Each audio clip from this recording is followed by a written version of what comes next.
A Portuguese archaeologist just discovered a bunch of sunken ships filled with gold, including a Spanish galleon with 22 tons of gold and silver.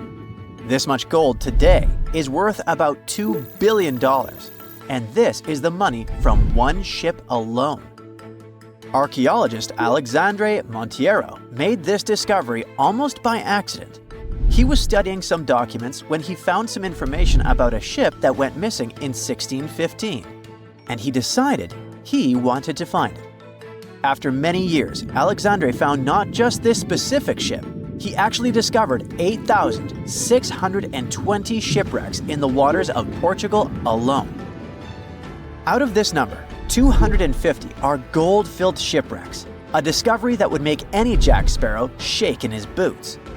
Most of these ships went down for boring reasons like the weather, but sometimes they were destroyed in battles, which may or may not have been super epic. They were carrying gold and other treasures from the New World to Europe, and of course, everyone wanted a share. Alexandre had been studying historical shipwrecks for 30 years now, so he has discovered many ships that went down in somewhat glorious ways. In 1816, for example, a ship of one of the richest men in Portugal sank in Australia, with an insane amount of 66,000 silver coins. This was the first ship from Portugal to ever plunge in the waters of Australia.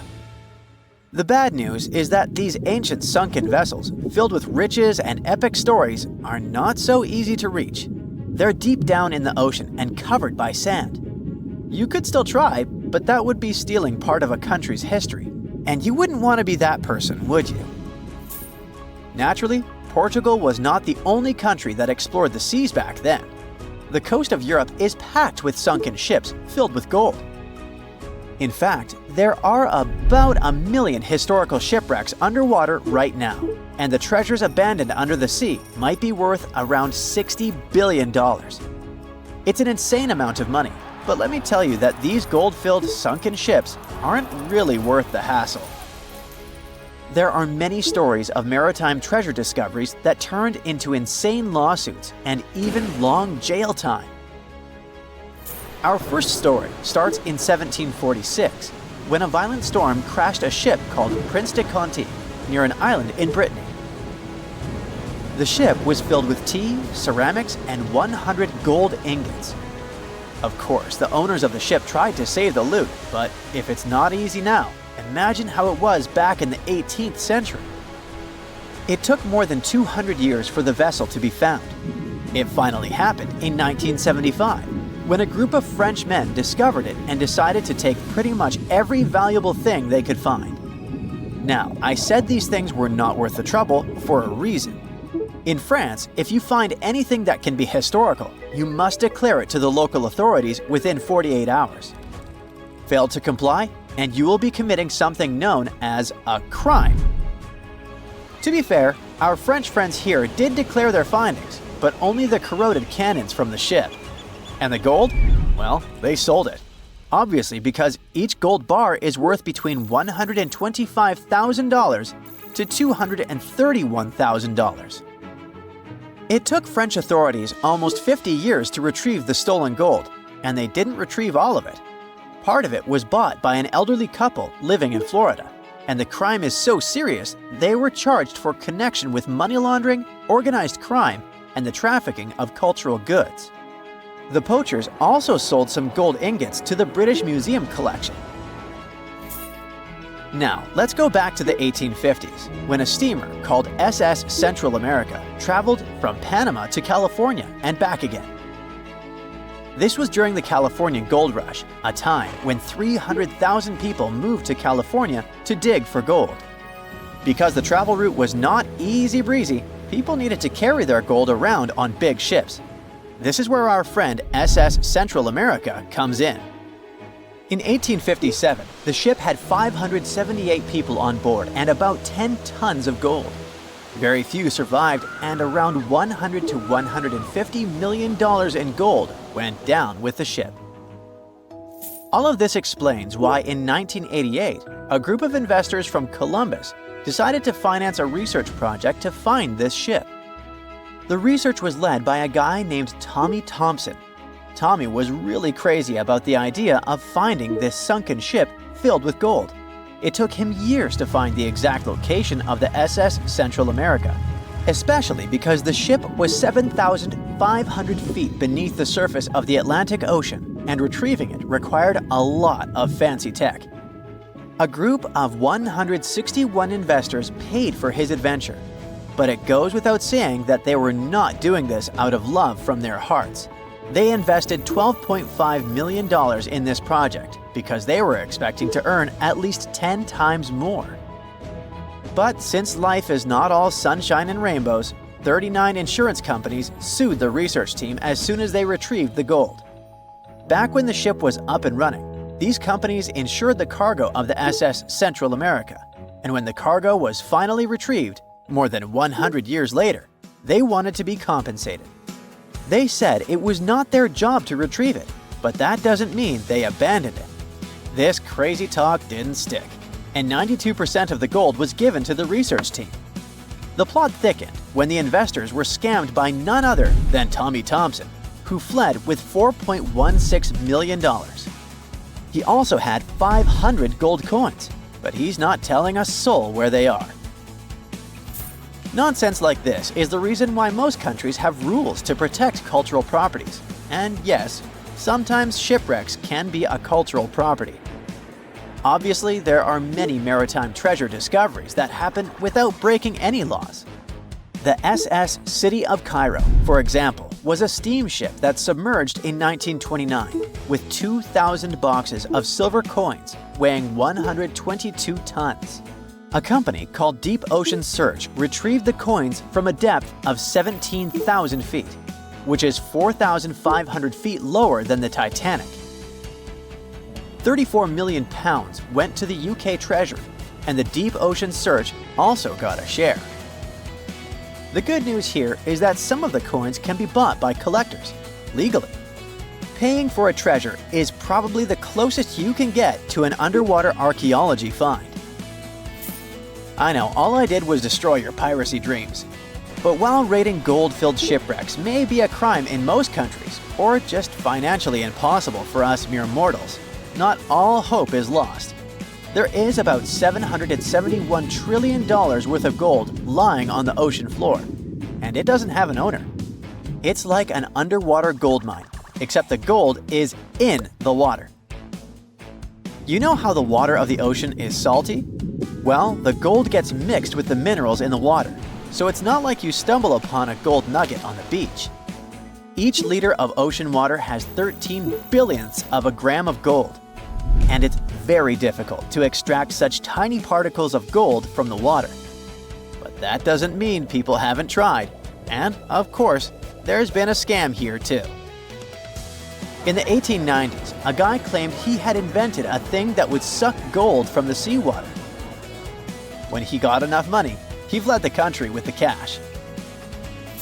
If you really want to get some gold, you could try to extract it from the Earth's core, which has 1.6 quadrillion tons of gold. There's 16 times more gold in the Earth's core than what humans have mined in the whole of history. No hoax involved here, because nobody has dared to go down there yet. With archaeologists discovering gold-filled sunken ships out and about, maybe we can make our own maritime treasure discoveries, or at least save enough money to buy some silver coins. Well, this eerie Lake Huron discovery may be that it possibly contains the remnants of an entire civilization. Whoa, wait, sounds like Atlantis, right? Well, not exactly. But if there really had been an ancient underwater civilization here, it must have been a pretty advanced one. Around 10,000 years ago, two sharp glassy flakes broke off a stone tool and landed on the ground unnoticed. They stayed buried there for thousands of years, until 2013. Then scientists pulled up a small chunk of mud, about the size of a milk carton, from the bottom of Lake Huron, 100 feet underwater. Inside the mud, they found those same two flakes made of obsidian, a shiny black volcanic glass that forms when lava cools quickly. After careful testing, they realized these flakes came from Central Oregon. which is quite a distance, about 2,500 miles away. They found this prehistoric Great Lakes site on the Alpena Amberley Ridge, an underwater landform that once connected what's now Michigan and Ontario. Back then, it was dry land. Early humans used it to build traps for animals like caribou as the Ice Age faded and the Great Lakes began to form. Now, obsidian was the high-tech material of ancient times. It's super sharp and perfect for making tools. If you study the flakes carefully, it's obvious that humans made them. You can see where they struck them and the feathered edges that come from being carefully chipped. That means people were not only crafting tools here, but they also had access to obsidian that came from incredibly far away. It was likely possible through a huge trade network that spanned across the continent. For over 100 years, people have guessed that ancient societies might have existed beneath the Great Lakes, but no one had proof. That's why work on this submerged archaeological site is so important. A team of researchers has been trying to learn more about the 10,000-year-old ruins and the civilization that left them behind for over a decade now. Lake Huron's icy water acted like a time capsule that helped preserve things for thousands of years. So far, researchers have found not only unique stone tools, but also ancient trees with roots still intact and underwater peat bogs that preserved seeds and leaves. It was like an Ice Age version of Pompeii, a scene frozen in time. These discoveries are also helping scientists create new technologies and ways to do underwater archaeology. They've engaged sonars, underwater robots, and divers so far. Now, it's pretty cool that the tools they found on the Alpena Amberley Ridge were way smaller than other tools from the same era found nearby. That might mean a different group of people lived here, and they had their own unique way of life. Even the peat bogs they found, which are about 9,500 years old, hold secrets. They're full of pine needles, seeds, and leaves that could reveal what the environment was like back then. Usually stuff like this breaks down quickly on land, but the cold freshwater preserved it. The Michigan team is working with scientists in Cambridge, England, to extract DNA from the remains. If it works, it could finally confirm what animals lived there, and maybe even more. There are still years of discovery on this prehistoric Great Lakes site ahead. Another famous submerged archaeological site is the lost city of Pavlo Petri. Archaeologists think it is the oldest sunken city in the world they've found and made official so far. Pavlo Petri is around 5,000 years old. That means it existed even before the legendary Greek heroes in Homer's stories. Scientists first spotted it way back in 1904, and then mostly forgot about it until 1967, when Nicholas Fleming rediscovered it. He described it as a Bronze Age city now lying under about 10 to 13 feet of water. A year later, he returned with a team of scientists to study the ruins. Over 6 weeks, using just hand tapes and a basic grid, they managed to map out the city. They found that it covered almost 1,000 feet by 500 feet and had at least 15 buildings, courtyards, 5 streets, 2 tombs, and around 37 small stone graves. They also found signs that the ruins continued onto the nearby island of Pavlo Petri itself. They dug up some amazing pottery, obsidian, and chert blades, and even a tiny bronze figurine that may date all the way back to 2800 BCE. Most of the buildings, though, came from the period between 1650 and 1180 BCE. Then scientists left the site alone again until 2009, when a super team of researchers launched a new 5-year project to really dive deep into the history of Pavlo Petri. This time, they had digital mapping tools and better diving equipment, so they could explore and even excavate underwater. They found another 97,000 square feet of buildings, including a large hall and hidden streets. Plus, they dug up even more pottery that showed people had been living in the city from about 3000 BCE to 1100 BCE, and that the city once had a population of 500 to 2,000 people. No one knows for sure how the city ended up underwater, but many scientists think it was because of an earthquake, maybe around 1000 BCE, or even as late as 375 CE. Because it's the oldest underwater city ever found, some people even believe Pavlo Petri might have inspired the legend of Atlantis. Another contestant for the Atlantis title lies near Japan. Back in 1986, a local diver was exploring the waters near the Ryukyu Islands when he found a giant structure made of perfectly shaped steps and sharp edges. It was 82 feet underwater. Today, the Yanaguni Monument is one of the most mysterious underwater sites on the planet. The structure is nearly half a football field in size. It looks like a massive stone pyramid with layers of platforms and steps stacked one on top of another. No one really knows where it came from or who built it. Some experts think the monument might be more than 10,000 years old, which would make it older than the Egyptian pyramids. One theory is that it could be the last remains of a lost civilization called Mu, a mythical Pacific society kind of like Atlantis.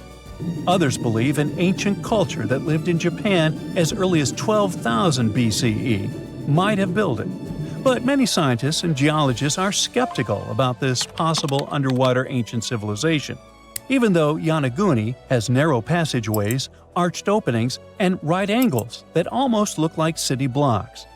They say that the site looks a lot like natural rock formations, like the Giant's Causeway in Northern Ireland, for example. The whole monument is still connected to a bigger chunk of bedrock, which means it wasn't built piece by piece. And the way the layers of rock are stacked probably has more to do with earthquakes and tectonic movement. It's located in the very active Pacific Ring of Fire. One marine geologist kept going back down there, and every time he found something new. He says he spotted tool marks in the rock, symbols carved into stone faces, and even rock formations shaped like animals.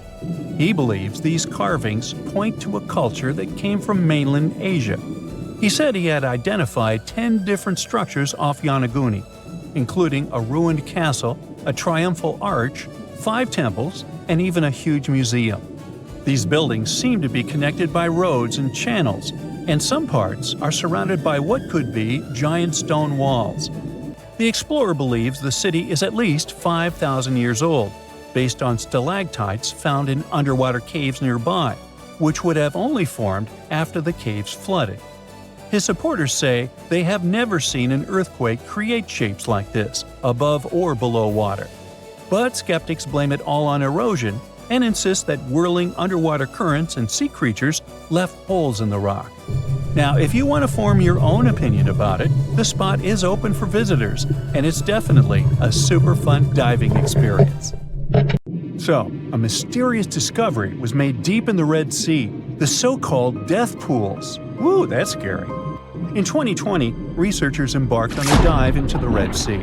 The mission spot was in the Gulf of Aqaba, between Saudi Arabia and Egypt. Near the end of their expedition, as they ventured deeper into the darkening waters, they noticed some strange seaweed floating above the seafloor. They decided to use a remotely operated vehicle and investigate it. Suddenly, they discovered these strange, motionless lakes of water within the sea. These are called brine pools. They're basically pockets of salty water deep on the ocean floor. And when I say salty, I mean it. Sometimes they're up to 8 times saltier than the ocean water itself. Mysteriously, they don't mix well with the surroundings. They formed millions of years ago, sometime during the Miocene epoch, back when weird creatures roamed the earth, like me, and deeply buried mineral deposits dissolved into the water. The largest pool spans about 170,000 square feet. Meanwhile, 3 smaller ones are under 107 square feet each. At first, this discovery didn't seem that scary. But here's why they're so horrifying. Not only are they disgustingly salty, they also lack oxygen. Now hold on a sec, isn't that normal for something that's underwater? Well, it turns out the Earth's waters are full of oxygen, and at least half of this element on our planet comes from the oceans. Just like plants on land, marine plants such as phytoplankton, seaweed, and algae munch on sunlight and produce oxygen through photosynthesis. They release lots of it into the surroundings. Marine life then eats half of it, so only about a quarter of the oxygen that we breathe actually comes from the oceans. Just like us, sea creatures need this element to survive. Without it, they can't breathe and support their metabolism to live. That's why these pools are super dangerous for most of them. It's like a puddle of thick syrup for bugs. When they get in, the poor things immediately suffocate and pass away. Which is why the pools are surrounded by a graveyard of marine animals. But let's see how these things can exist in the first place.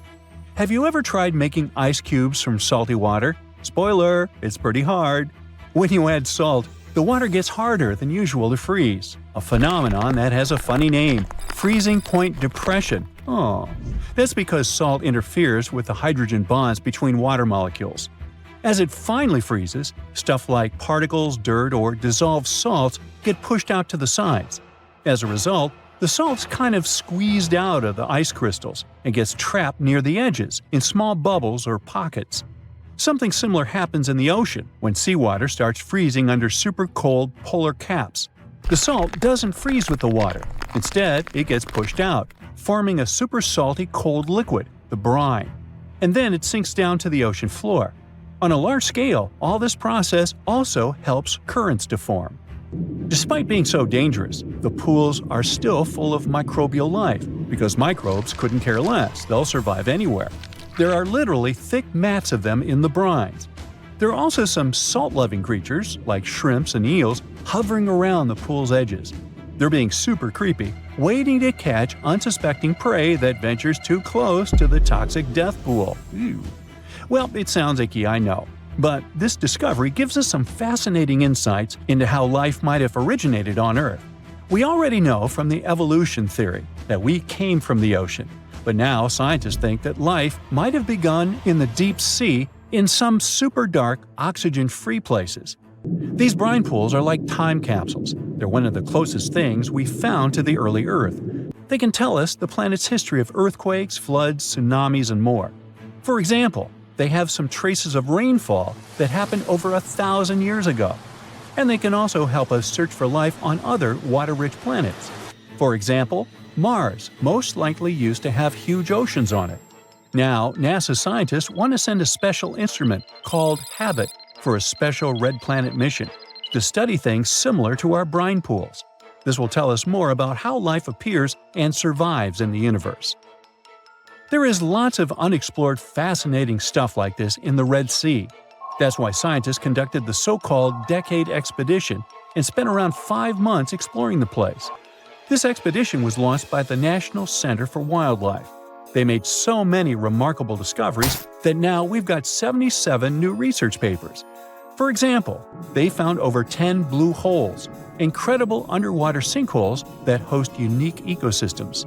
They also learned that dolphins can use those blue holes to protect their young from predators. Scientists also found traces of great white sharks, a creepy community of deep-sea lanternfish living in low oxygen conditions, and even a new coral species. It's the most resilient deep-sea corals that also vibe just fine without oxygen, like microbes we mentioned. Speaking of which, research also showed us some new ancient thermal vents and large blobs of microbial formations near Farasand Island. Now, can you believe that with all that, we only explored 5% of the ocean? It's divided into several layers based on depth. Each layer becomes darker and more isolated from sunlight as we go deeper. The places that no sunlight can reach are terrifying. Now, the fun, cute layer with dolphins and turtles is called the epipelagic or sunlight zone. It's so tiny, but even this layer is about 650 feet deep. Then we have the mesopelagic or twilight zone. It's the layer of mysterious octopus, shark, and other loners which extend to about 3,000 feet down. And then the horrors begin after this one. We encounter the bathypelagic or midnight zone. It extends to 13,000 feet below the surface, about a half of Everest above you. Here we have the famous poor blobfish, squids, and anglerfish. Below it is the abyssal zone. It extends to about 20,000 feet deep. Since there's not much sunlight or oxygen, as we mentioned, most creatures here are quite small, like tube worms and shrimp. The darkness continues until we arrive at the scariest place of the planet, the place full of trenches formed by tectonic plate movements, the Hadal Zone. It's named after Hades, the deity of the underworld in Greek mythology. Just like Hades' realm is dark, remote, and guarded, the Hadal Zone is the deepest and most depressing part of the ocean. It starts at depths of around 20,000 feet and can go down to 36,000 feet and more. The famous Mariana Trench also belongs to this zone. Only 3 people in history have ever explored these depths in person, making it one of the least explored and most mysterious places on our planet. However, despite crazy high pressure, near freezing temperatures, and complete darkness, there are still things who manage to survive here. Guys like amphipods, which are critters who feed on dead material sinking from above, and the Hadal snailfish, which lives as deep as 27,000 feet. So scientists used to assume that if there's no sunlight, there wouldn't be that much oxygen around. But one day, a research team decided to measure the levels of oxygen in one of those deep zones. Surprisingly, the levels were super high. They checked the equipment thinking that it was malfunctioning, but nope, all the sensors showed the same thing. Turns out the oxygen was somehow generated by rocks. These small potato-sized rocks on the seafloor are called polymetallic nodules. They're rich in metals like copper, nickel, and cobalt, and they're basically like small batteries. When you put a battery in salt water, it can produce bubbles of gas, a process called electrolysis. In the same way, these rocks create tiny electric currents, which are powerful enough to produce the same gases, splitting water molecules into hydrogen and oxygen. It's the first time we saw oxygen being produced by some non-living minerals. This is what scientists now call dark oxygen. It turned out that about half of large marine species, or megafauna, were living just on dark oxygen alone. All these discoveries are reshaping our understanding of where and how life could evolve. It means that we might be able to find life on other planets or satellites with low oxygen conditions, like Enceladus and Europa, the moons of Jupiter and Saturn, and they have large bodies of frozen water on them. Wow! Being afraid of the ocean is a very understandable fear. We have it in our genes. In the past, humans had to avoid certain dangerous situations, like big animals and deep bodies of water, in order to survive. Plus, we've only explored 5% of the oceans, so we never know what we can stumble upon there. In regular conditions, GoPro is just a camera. But if you find it lying at the bottom of a 400-foot pit in the middle of the Caribbean Sea, that will make your blood run cold. I know 400 feet may not seem like much, but a person who is deep diving for fun usually can swim from 59 to 98 feet deep only, unless they're a professional diver. But say you made it to that pit and retrieved that GoPro. That would have still been fatal to you. In this specific hole where the camera was found, there would be a layer of hydrogen sulfide, a very dangerous and foul-smelling gas, at the mark of 300 feet. The gadget was 100 feet lower, alongside its owners, 2 long-lost explorers. To this day, very few people manage to dive this deep and go back unscraped. In fact, the deceased explorers were found only with the help of submarines. Now, you might be curious about the content of the GoPro. In stories like this, we expect proof of foul play or sinister footage. But the only thing found there were the images of happy times the explorers had during their trip. A sad ending to a vacay. Now, in deep waters, you can also find many species that seem to be otherworldly, but in a cute and interesting way, like the alien sponge. This fun little fella is a sponge first seen near the Mariana Trench in 2016. It's actually part of an ecosystem dubbed Forest of the Weird. Okay, this makes it sound a bit creepy. And what adds to the weirdness is the fact that the alien sponge had 2 little holes that resemble little eyes, so like it's peeking at you. Ah, another fun fact? The skeleton of this type of sponge is made of glass. And if you're afraid of cockroaches, I'll let you take a deep breath here. Ready? Cool. Because on the ocean floor, there are more than 20 different types of giant isopods, beetle lookalikes, that can be as big as 14 inches. Yikes! But fear not, these guys usually roam the ocean floor for food. So, unless you dive 7,000 feet, which we've just seen is not possible, you won't run into them. Now, despite the horror movie name, the bloody belly comb jelly is actually a fascinating creature you can also find in the ocean. They live in the twilight zone of the ocean, which is between 820 and 4,900 feet below sea level. Pretty far from where you usually soak your feet. But what's so cool about this jelly is its color. Because in the twilight zone, the light is very scarce. Many animals either emit a faint glow, like the anglerfish, or create a camouflage. The jelly here is blood red because, in the pitch-black darkness of the ocean, other animals won't see a digesting, colorful, bioluminescent prey inside its stomach. Besides, the jelly has a row of combs that spark a very beautiful iridescent light. Beautiful and lethal.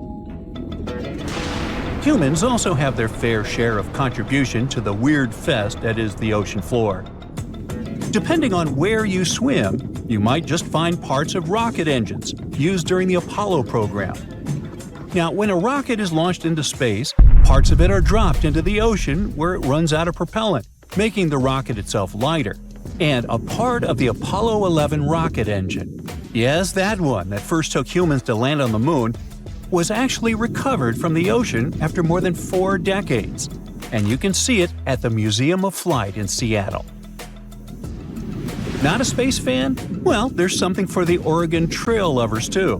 There are 2 locomotives living their best lives, or worst, depending on your point of view, just off the coast of New Jersey.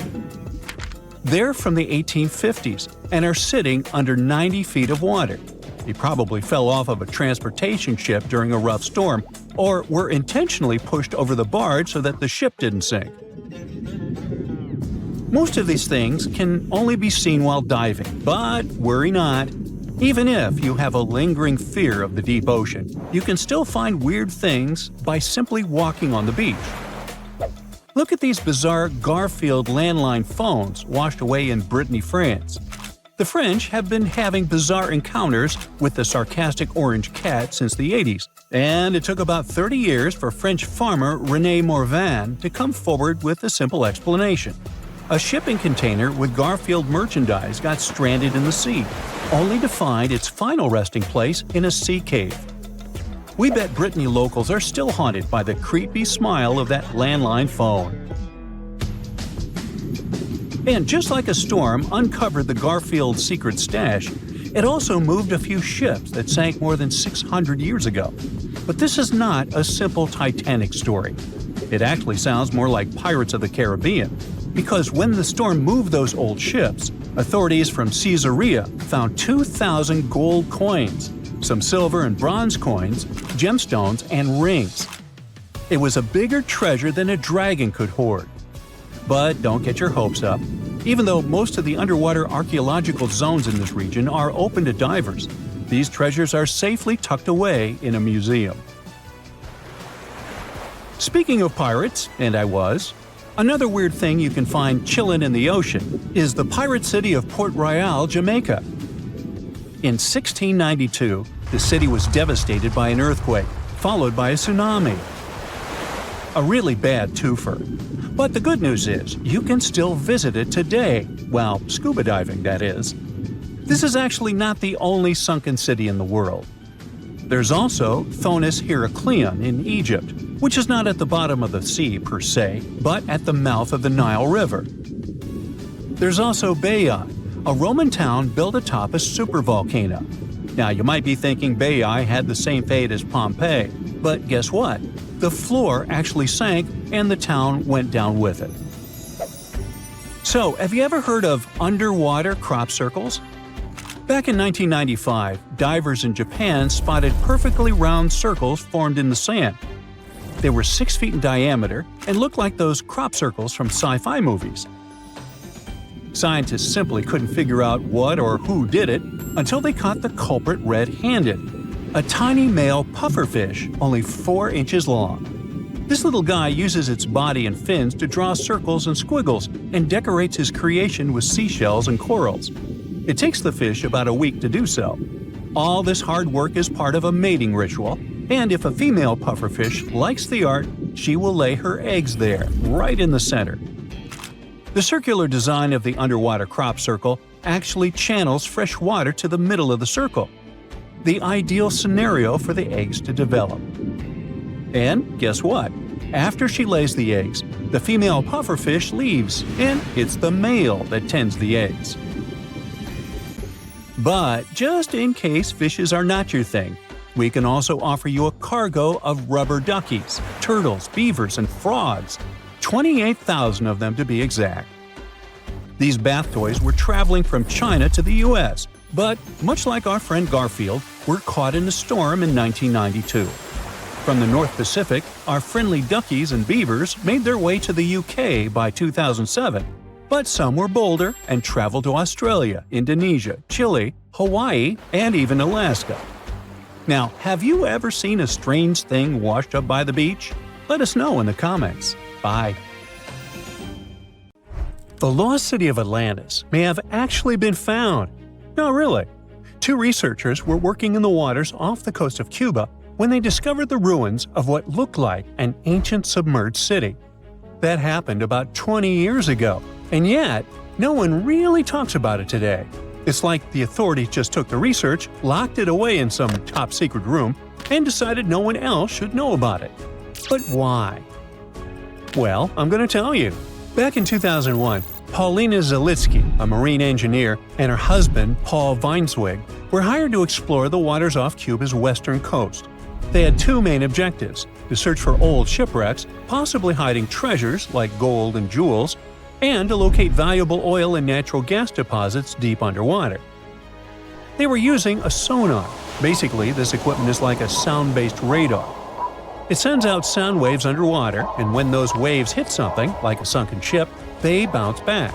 The system can figure out where and how far the object is just by listening to the echo. So, the couple was scanning the seafloor with this equipment more than 2,000 feet below the surface. And then, out of nowhere, they found something way more interesting than gold or oil. They found stones. Not just any stones. I'm talking huge, perfectly arranged stones. Kind of like a mini version of the pyramid at Chichen Itza. Or even better, like a bunch of tiny submerged Chichen Itzas. Yep, they saw that. Or at least, they think they did. The thing is, sonar doesn't work like a camera.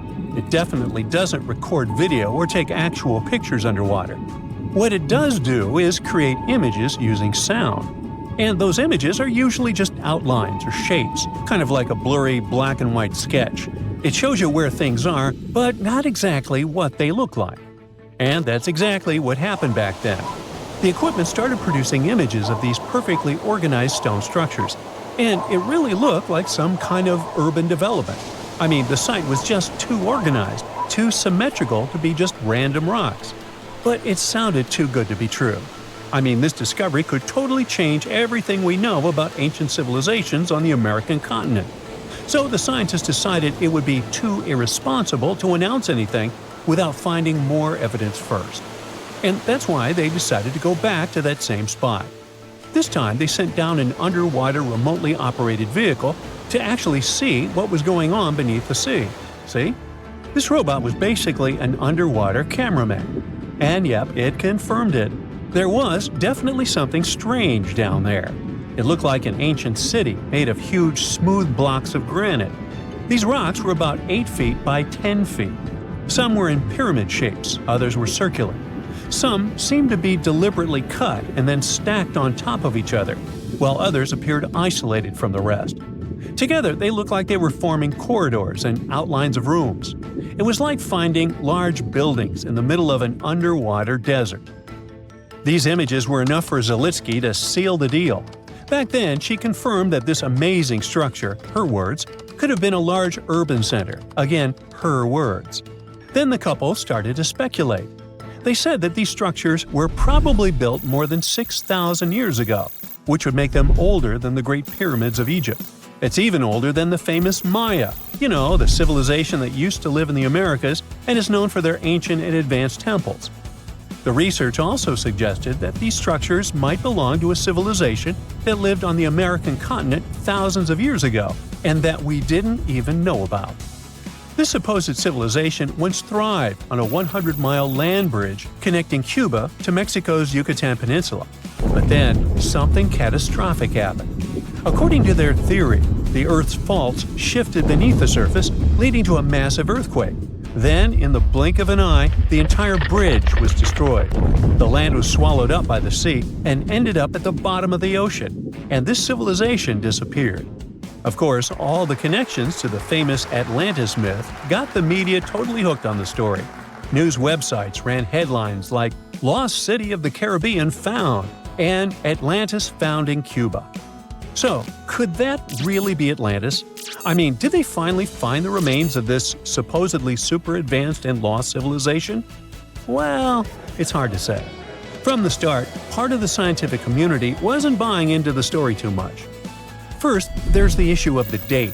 Saying that this civilization existed at this spot at least 6,000 years ago just wasn't very credible. Then, some European archaeologists argued that the stones they found using sonar might just be natural limestone, not perfectly sculpted granite. And third, it was too deep. Even with the whole theory of earth faults opening up and swallowing everything, it's still hard to explain how an entire city ended up so deep in the ocean. For comparison, there is Heraklion, a real ancient Egyptian port city that got submerged. Today, it is only about 19 feet underwater. But this so-called Atlantis city is at depths between 2,000 and 2,460 feet. See how that's totally different, right? People think it would have taken around 50,000 years for such stone structures to sink to the depth where they are said to be found. And according to experts, none of the known civilizations from that long ago had the ability to build such structures. But for Zalitsky, yes, it was possible. She still believed in the fault theory to explain how this land ended up at the bottom of the ocean so fast. Big movements of the Earth's tectonic plates are usually followed by things like volcanoes and earthquakes. So, according to her, it's a powerful event, and the island sinking could have happened really quickly. This earthquake theory could also explain why some of the megaliths on the seafloor look organized while others don't.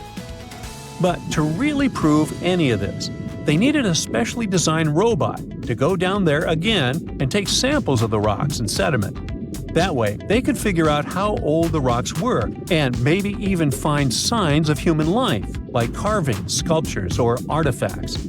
The problem is, drilling into those structures isn't easy. They look like granite, and drilling granite that deep underwater is seriously tough.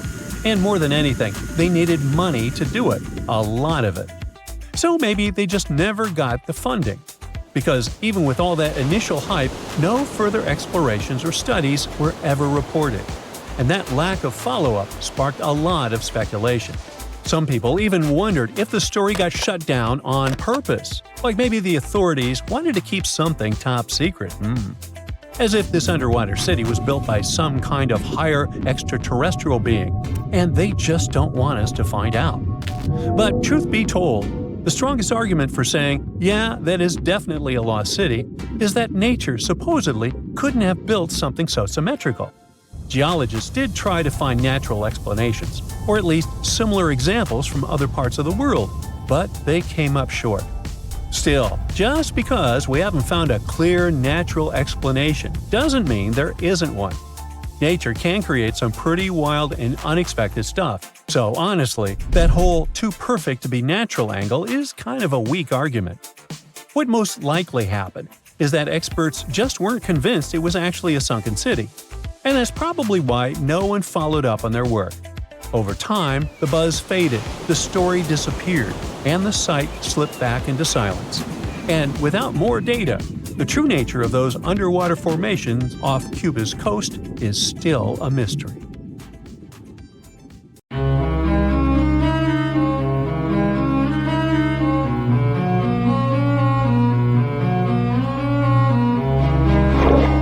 Question for you. Do you think Atlantis could be real? It remains as one of history's greatest mysteries. The legend began with Plato, all the way back in ancient Greece. The tale of a civilization that formed and prospered before our own. Atlantis was supposedly a highly technological society, much like the Mayans. But, as the legend says, due to the people's greed, they were punished by a flood that destroyed and submerged their cities. Different theories try to guess Atlantis' location. Some say it was in the Mediterranean Sea. Some say it's beneath the Bermuda Triangle. But as science has shown us, Atlantis may be only an allegory for humankind. Today, you'll discover several amazing underwater cities that you have never heard of. They existed indeed and are not just a myth. We're taking you on an excursion to the underwater city of Baia, which is on the coast of Italy. Known as the Las Vegas of the Roman Empire, Baia was a resort city. The Roman elite traveled there for recreation. Imagine an open-air spa. That was Baia. You can visit the submerged town by scuba diving and get close to that perfectly preserved, magnificent Roman sculpture, a true underwater wonder. You can spot the crumbled temples and buildings through glass-bottom boats. This is a moss-covered museum in Claudio's Nymphaeum. To your left, you can see a collection of classical Greek statues. Swimming down the Via Herculeana, you'll arrive at Villa Aprotio. Villas are Italian-style houses, and here you can admire their original marble floors. Notice the black and white patterns and the astounding shapes they make. Next, you'll arrive at Portus Julius. Can you see the collapsing wall structures at the bottom of the seafloor? You'll see well-preserved columns and limestone floors. Behold the ruins of the thermal baths of Lacus.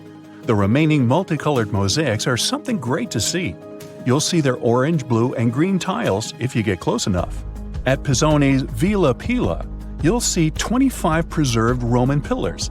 Notice the arches, the frescoes nearby, and the magnitude of this well-kept treasure. The city was located over natural volcanic vents, so there were hot springs to be used at will. People went there looking to have an excellent time. And when I say people, I mean some of the great Roman emperors we learn about in school: Nero, Cicero, Caesar. But around the 8th century, the city was sacked and the luxurious town was abandoned. Slowly, the water level rose and the city started to drown. You are on a summer vacation off the coast of Greece, 4 hours outside of Athens, in the Peloponnese Peninsula on Pavlo Petri. You dust off your snorkel and head for a free dive on a bright sunny day. Sometime into the dive, you start noticing patterns on the seabed.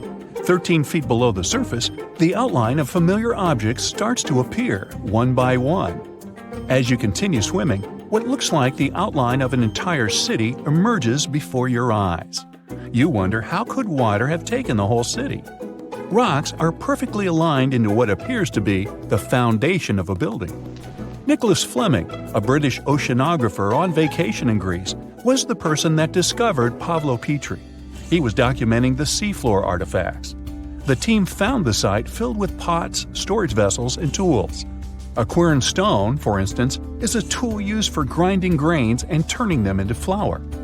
Multiple amphoras, which were found then, indicate that this settlement dated back to the Bronze Age, 5,500 years ago, when people started living in towns. The settlement is believed to have lasted for over 2,400 years. Pavlo Petri is considered today the oldest submerged town yet found, and it's impressive that it wasn't a simple village. It was a vibrant port city with stone-built buildings, a marketplace, streets, and even squares. Let's continue our exploration and find secrets in other underwater cities. You are diving off the coast of the Ryukyu Islands. Pacific waters are far from smooth. There's a strong current pulling you into the deep sea.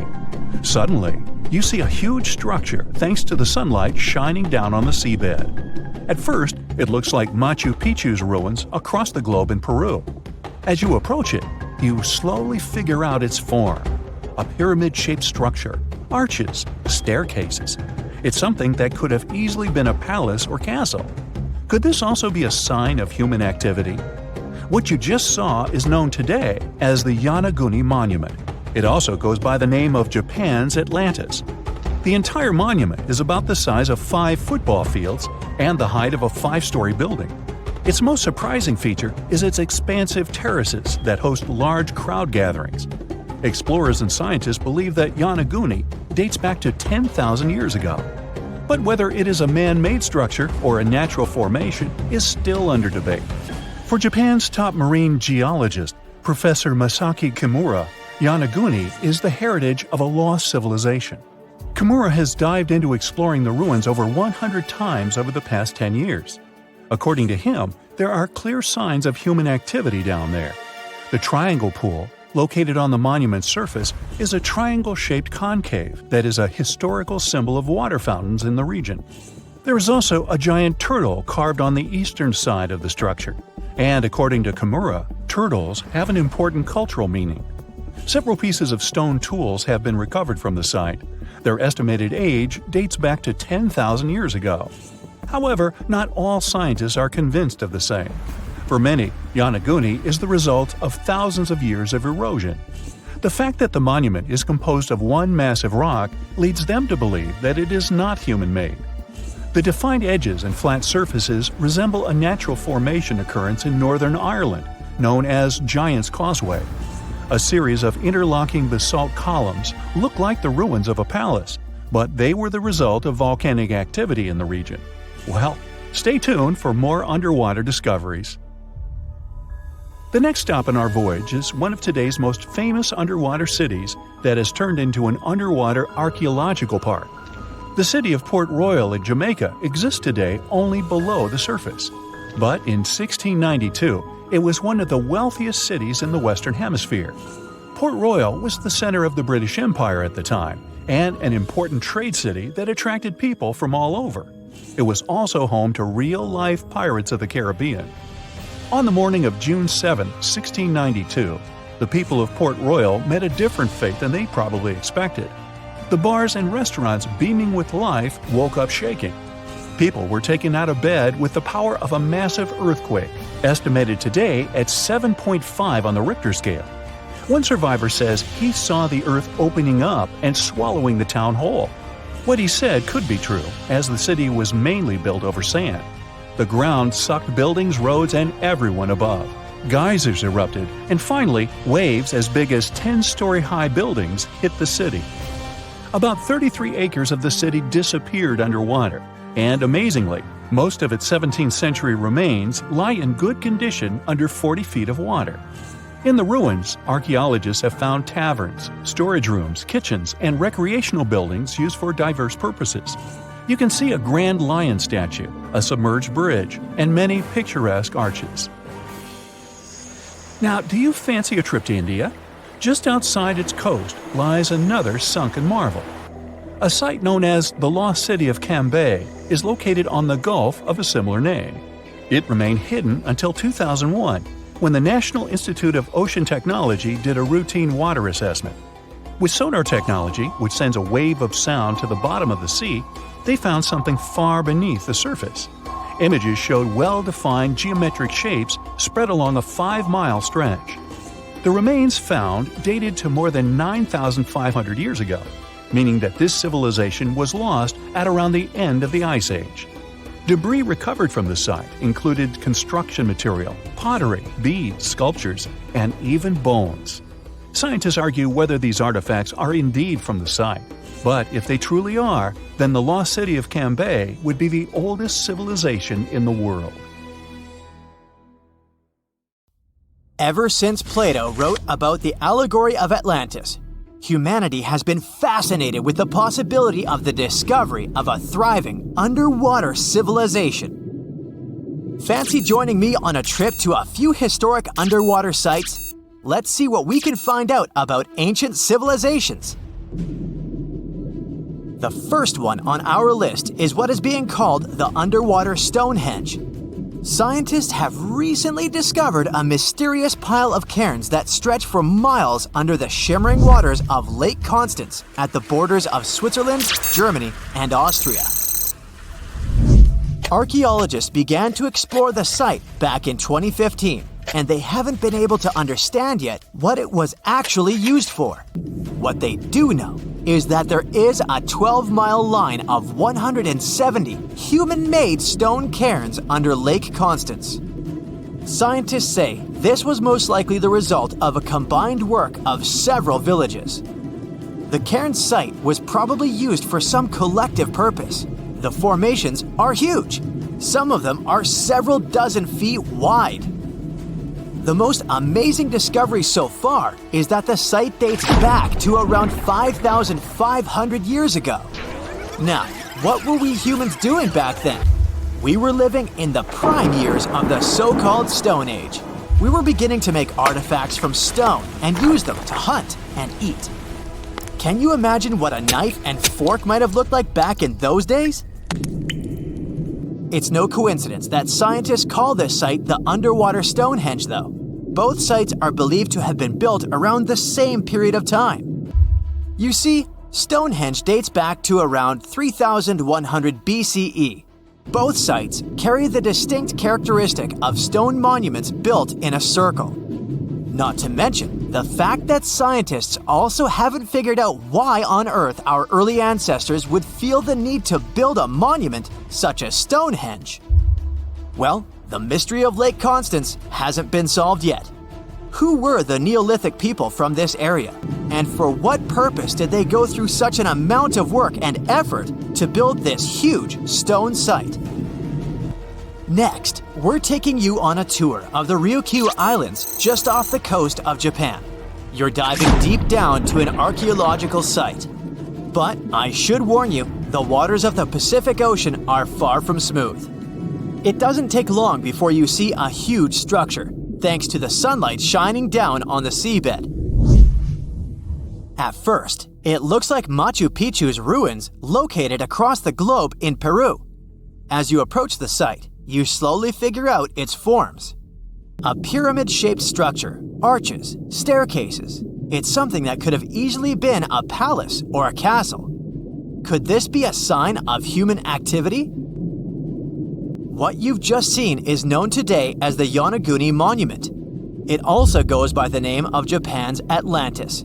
The entire monument is about the size of 5 soccer fields and the height of a 5-story building. Its most surprising feature is its expanse of terraces. Explorers and scientists believe that Yanaguni might be 10,000 years old. But whether it's a human-made structure or a natural formation is still under debate. For Japan's top marine geologist, Professor Masaki Kimura, Yanaguni is the heritage of a lost civilization. Kimura has dived to the bottom of the ocean to explore the ruins over 100 times over the past 10 years. According to him, there are clear signs of human activity down there. On the monument's surface, there is a triangle-shaped concave that is a historical symbol of water fountains in the region. There's also a giant turtle carved on the eastern side of the structure. And, according to Kimura, turtles have an important cultural meaning. Several pieces of stone tools have been recovered from the site. Their estimated age is around 10,000 years. However, not all scientists support this theory. For many, Yanaguni is the result of thousands of years of erosion. The fact that the monument is composed of one massive rock leads them to believe it's not human-made. The defined edges and flat surfaces resemble a natural formation in Northern Ireland, known as the Giant's Causeway.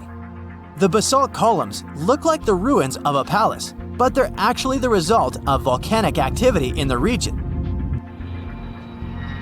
Now, you're flying to the coast of Greece, 4 hours away from Athens. More specifically, you're in the Peloponnese Peninsula. You dust off an old snorkel and head for a free dive on a bright sunny day. Sometime into the dive, you start noticing patterns on a seabed. 13 feet below the surface, outlines of familiar objects start to appear, one by one. As you continue swimming, what looks like the outline of an entire city emerges in front of your eyes. Are you wondering how water could have taken the whole city?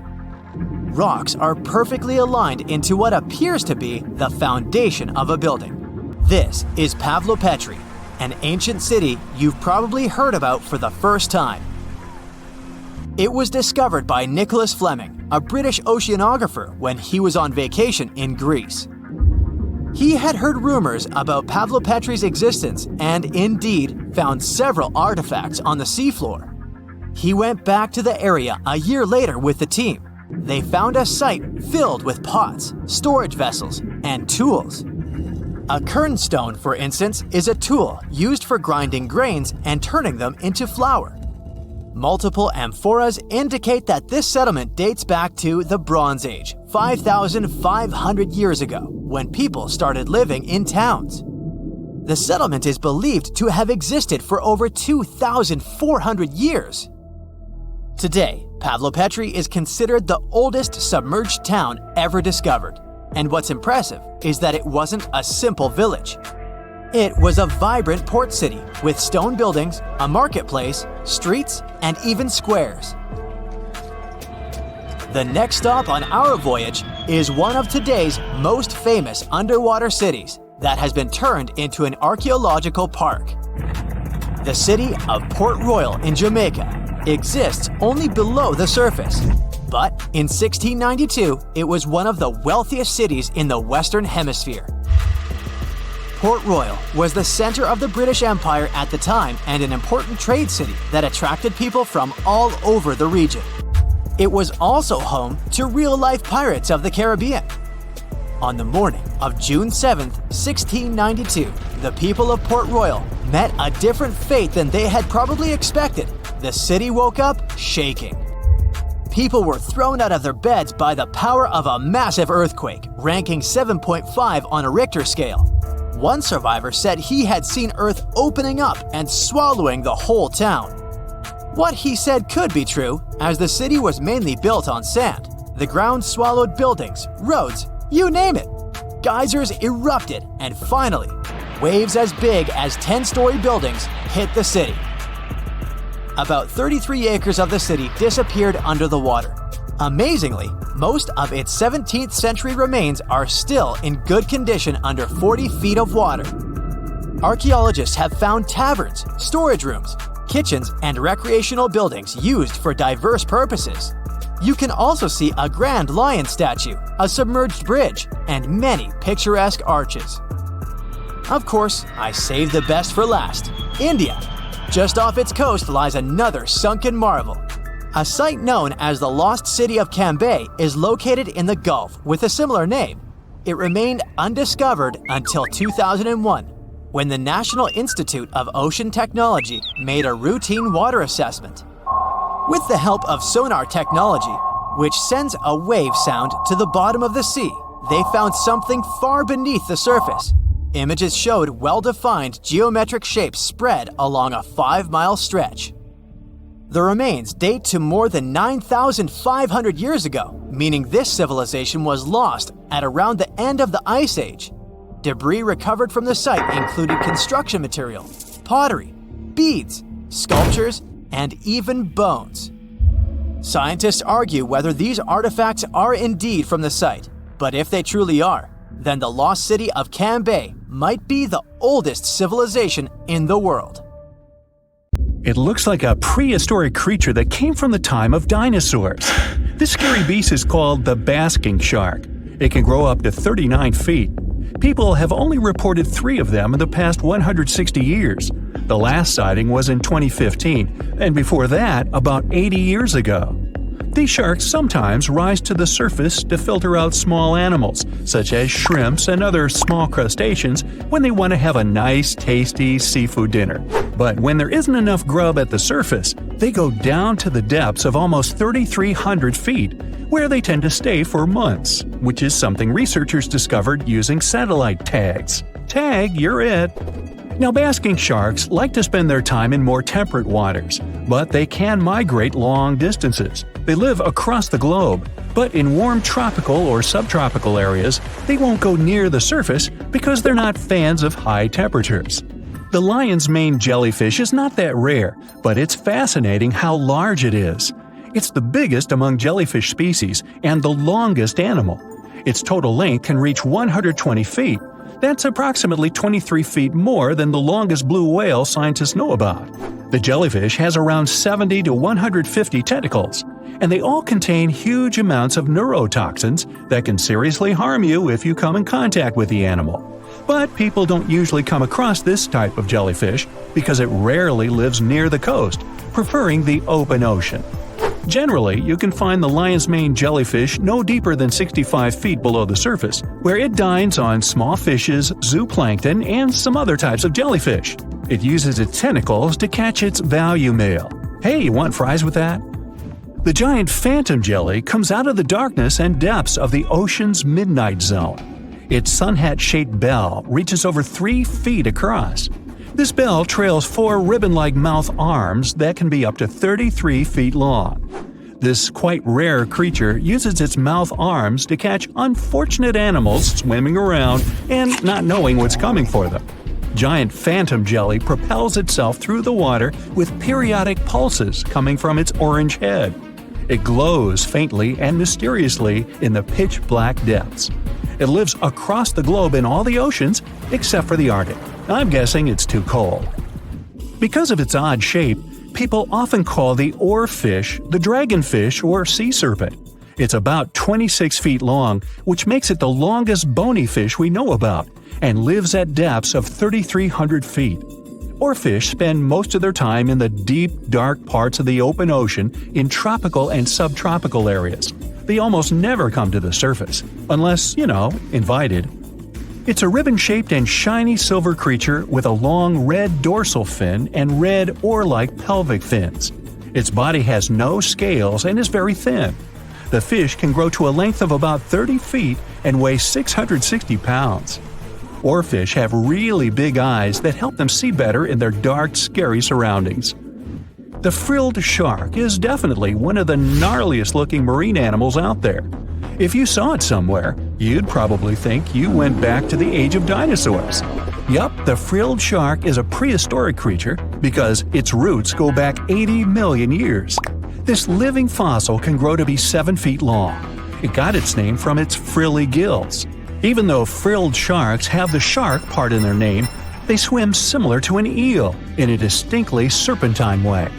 Its mouth is terrifying. Similar to the maw of the great white shark, it has 300 trident-shaped teeth lined in 25 rows. Hey, come a little closer, huh? Researchers discovered this creature in the 19th century, but people rarely see it, and no wonder. It usually lives at depths of between 390 and 4,200 feet. Most of the time, the frilled shark feeds on squid, swallowing them whole. Its long jaws allowed the frilled shark to gape extra wide and swallow animals half as long as its entire body. Goblin sharks are very rare.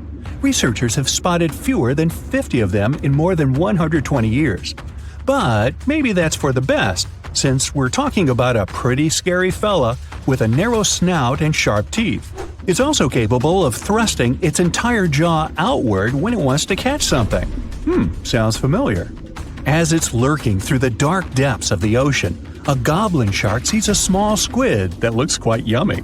The dangerous animal inches toward the squid. When the poor creature notices the predator, it tries to dart away, but it's too late. The shark has already thrust its jaw the whole 3 inches out of its mouth. This jaw is connected to the flaps of skin the shark can unfold. This helps a lot because the goblin shark is a sluggish animal, so it's pretty hard for it to chase its food.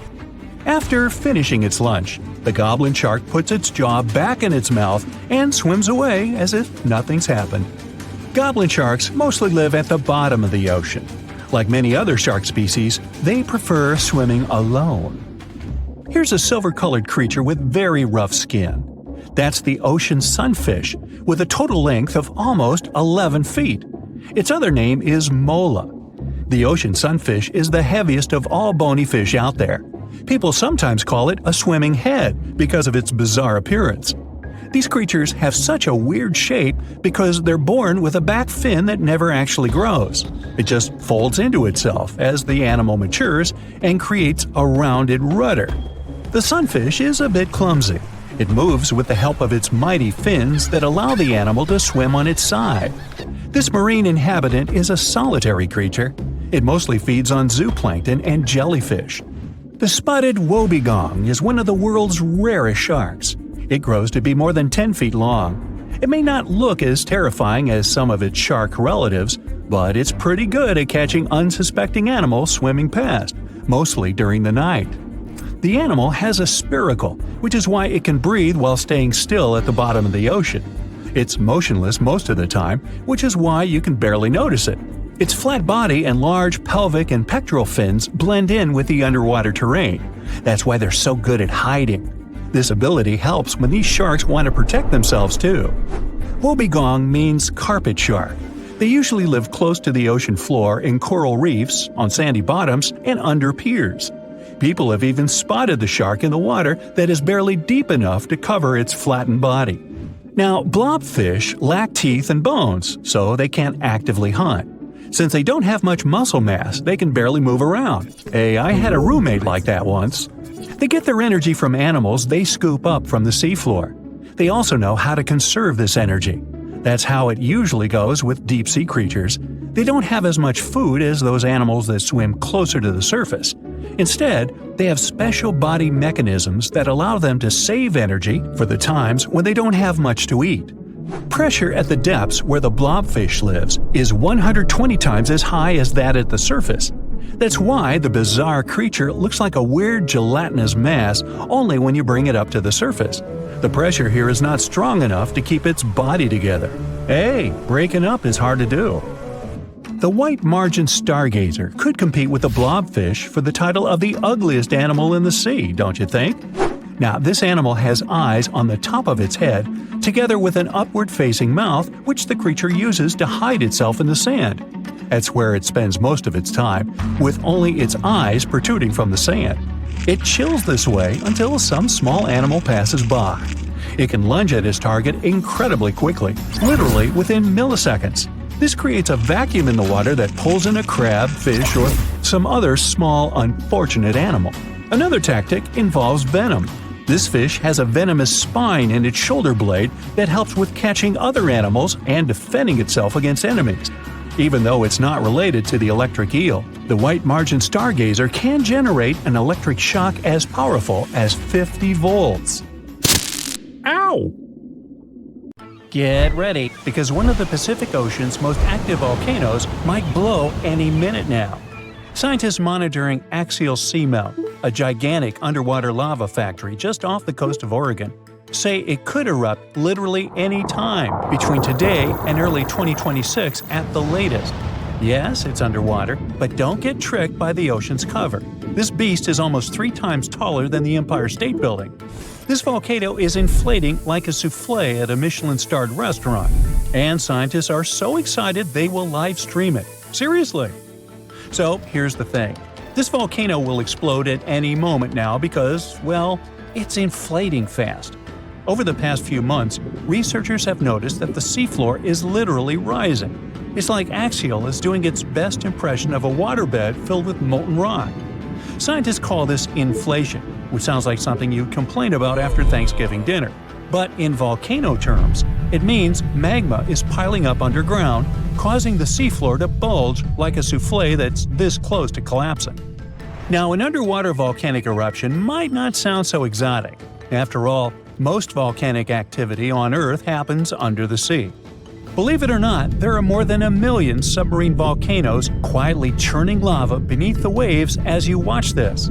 The ocean floor is Earth's biggest volcanic hotspot.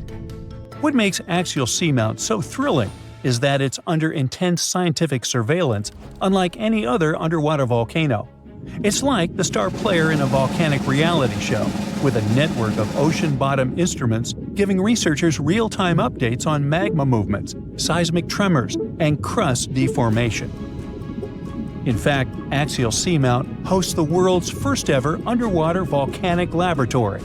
Scientists have been keeping a constant eye on it since the 1990s, when they installed sensors that now relay live data straight from the seafloor. This kind of monitoring is unheard of elsewhere and has turned Axial into a geological celebrity, one whose behavior we can track with remarkable precision. Besides, Axial is hilariously predictable. It erupts roughly every decade, and right on cue, it's gearing up for another performance. By mid-2024, it had inflated to nearly the same level as before its last eruption, which means the countdown is on. Scientists are so confident in its schedule that they've set up a volcanic advent calendar, waiting for the day when Axial decides to pop. But hold on, Axial Seamount isn't just your average underwater volcano. It's got style, personality, and a geological identity of its own. Now, most underwater volcanoes, called seamounts, tend to look like cones or flattened domes. Axial laughs in the face of tradition with its unfashionably rectangular caldera, a 2-by-5-mile crater that looks like it was designed by a geologist with a ruler and a grudge against curves. Most volcanoes opt for the classic circular look, but Axial, it went full avant-garde. This caldera is punctuated by fissures, vents, lava channels, and mysterious dome-like structures that rise hundreds of feet high. It's like the volcano's wearing a funky geometrical crown instead of the usual rounded hat. What's more, Axial's location is like prime real estate for geological fireworks. It sits right where two major forces collide, literally. First, it's on the Juan de Fuca Ridge, an underwater mountain range formed where two tectonic plates are slowly pulling apart, like a zipper being undone. Second, it's perched atop the Cobb Hotspot, a deep mantle plume that acts like Earth's sneaky magma espresso machine, pumping molten rock from deep inside the planet and fueling a whole chain of seamounts. To put it plainly, it's like the tectonic plates are reluctant dance partners, sliding away from each other, while the Cobb Hotspot acts as the DJ, turning up the heat and keeping the magma party going. This dual influence creates a complex plumbing system inside the volcano, with magma chambers filling, draining, and shifting in ways scientists are still trying to decode. The competition between the spreading plates and upwelling magma is what gives Axial its unique geological fingerprint, and it's also why this volcano keeps surprising us. Now, we said that Axial Summit isn't just a crater. The truth is that inside, the action gets even weirder and cooler. Well, hotter, but you get it. Axial hosts black smoker hydrothermal vents, which blast superheated water at temperatures exceeding 700 degrees Fahrenheit. This is no ordinary underwater hot tub. These vents create one of Earth's most extreme environments, where bizarre creatures thrive in total darkness and scalding heat. Giant tube worms, crabs, colonies of bacteria, and even octopuses live off the mineral-rich plumes that gush from these vents, forming ecosystems completely independent from sunlight and photosynthesis. It's like an alien world beneath the waves, thriving off the volcano's fiery breath. These vent communities are crucial to science, not just because they're strange, but because they may resemble the earliest ecosystems on Earth. Some researchers believe life on our planet may have originated in similar deep-sea hydrothermal environments billions of years ago. Studying them could also help us search for life on icy moons, like Europa and Enceladus, where similar vents might exist beneath their frozen surfaces. When Axial erupts, it's like a natural reset button for these communities. The lava wipes everything out, but within months, life comes roaring back. Proof that even in the most hostile environments, real estate is always in demand. For those worrying about tsunamis or coastal disasters, relax. Axial's eruptions are the underwater equivalent of a slow cooker. The immense water pressure keeps things chill, well, scalding, but not explosive. So the worst thing that happens is some lava decorates the seafloor, and a few crabs have to find new vents to squat in. This means no massive ash clouds or explosive blasts that could reach the surface. Instead, lava oozes out and spreads across the seafloor, sometimes traveling for miles. But for scientists, this eruption is the golden ticket. Understanding Axial's patterns could help predict eruptions elsewhere, even on land. Plus, its bizarre ecosystems offer clues about how life might survive on other planets. Not bad for a volcano that mostly just sits around looking rectangular. Still, the volcano's activity can be heard in the form of thousands of small earthquakes every day. Thousands! As if the volcano itself was groaning and creaking, preparing to burst open. Again, we won't feel a thing, but at least they'll help scientists track the magma's movements and the volcano's eruptive cycle. Now, one of the coolest parts of this story is that scientists are preparing to live-stream Axial's next eruption for the first time ever. Imagine watching an undersea volcano in action, live, as it's painting the ocean floor with fresh lava. It's like a front-row seat to a natural fireworks display, thousands of feet beneath the waves. The livestream will come courtesy of the Ocean Observatory's initiative, which maintains a series of fiber optic cables linking Axial's instruments directly to shore. It's the Wi-Fi of the deep sea, and it's about to broadcast molten rock in HD. And there's another twist. Scientists have noticed a curious pattern in Axial's eruptions. All three of its most recent eruptions, in 1998, 2011, and 2015, happened between January and April, the months when Earth starts moving away from the Sun. So why? Well, it might have something to do with the Moon's gravitational pull. The Moon's orbit causes ocean tides to rise and fall, which changes the pressure on the seafloor and could help nudge the magma chamber to its breaking point. I guess the Moon isn't just a romantic light in the night sky. It might be the ultimate volcanic whisperer. So, one thing's for sure, when Axial goes, it'll be the best documented underwater eruption in history. So, keep your eyes peeled. This is one natural spectacle you won't want to miss. And who knows, if we're lucky, we might even get deep-sea eruption ASMR out of the deal. Now, if you'll excuse me, I'll be refreshing the live feed like it's a Taylor Swift ticket sale. Hey, you've heard of Stonehenge? Of course you have. Big rocks mysteriously mounted in circles on a plain in England by, somebody. But what if England's Stonehenge is only a replica of another monument, and its builders just crossed the Atlantic and copied what someone had already done elsewhere? Well, it turns out researchers found another Stonehenge underneath the waters of Lake Michigan. This lake is a hotspot for woo-woo unexplained things. A bunch of disappearances, plane crashes, and now this, an ancient underwater monument that looks strangely enough like Stonehenge. We couldn't help ourselves and needed to dive deep into this story. A ring of massive stones, arranged in a way that felt all too familiar. They saw two circles, an outer one and an inner one, sitting 40 feet below the surface. But this wasn't just a random pile of rocks. These stones had been placed there, purposefully, by human hands. And by doing some further research, they discovered that they were staring at a structure that's over 9,000 years old. Think about it. This Stonehenge beneath Lake Michigan predates the pyramids. It predates Stonehenge itself by about 4,000 years. All of this information was enough to startle scientists at Northwestern Michigan University. But that was before they found this out. One of the stones had a carving, a faint but clear petroglyph of a mastodon.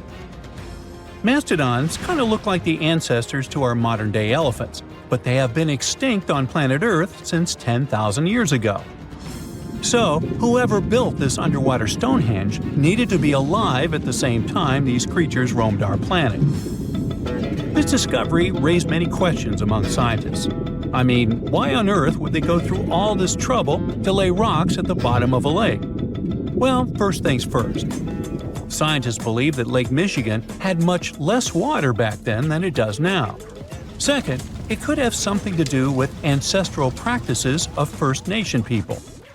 There's one theory from a professor of the University of Michigan. He suggested that the stones formed a kind of prehistoric hunting trap.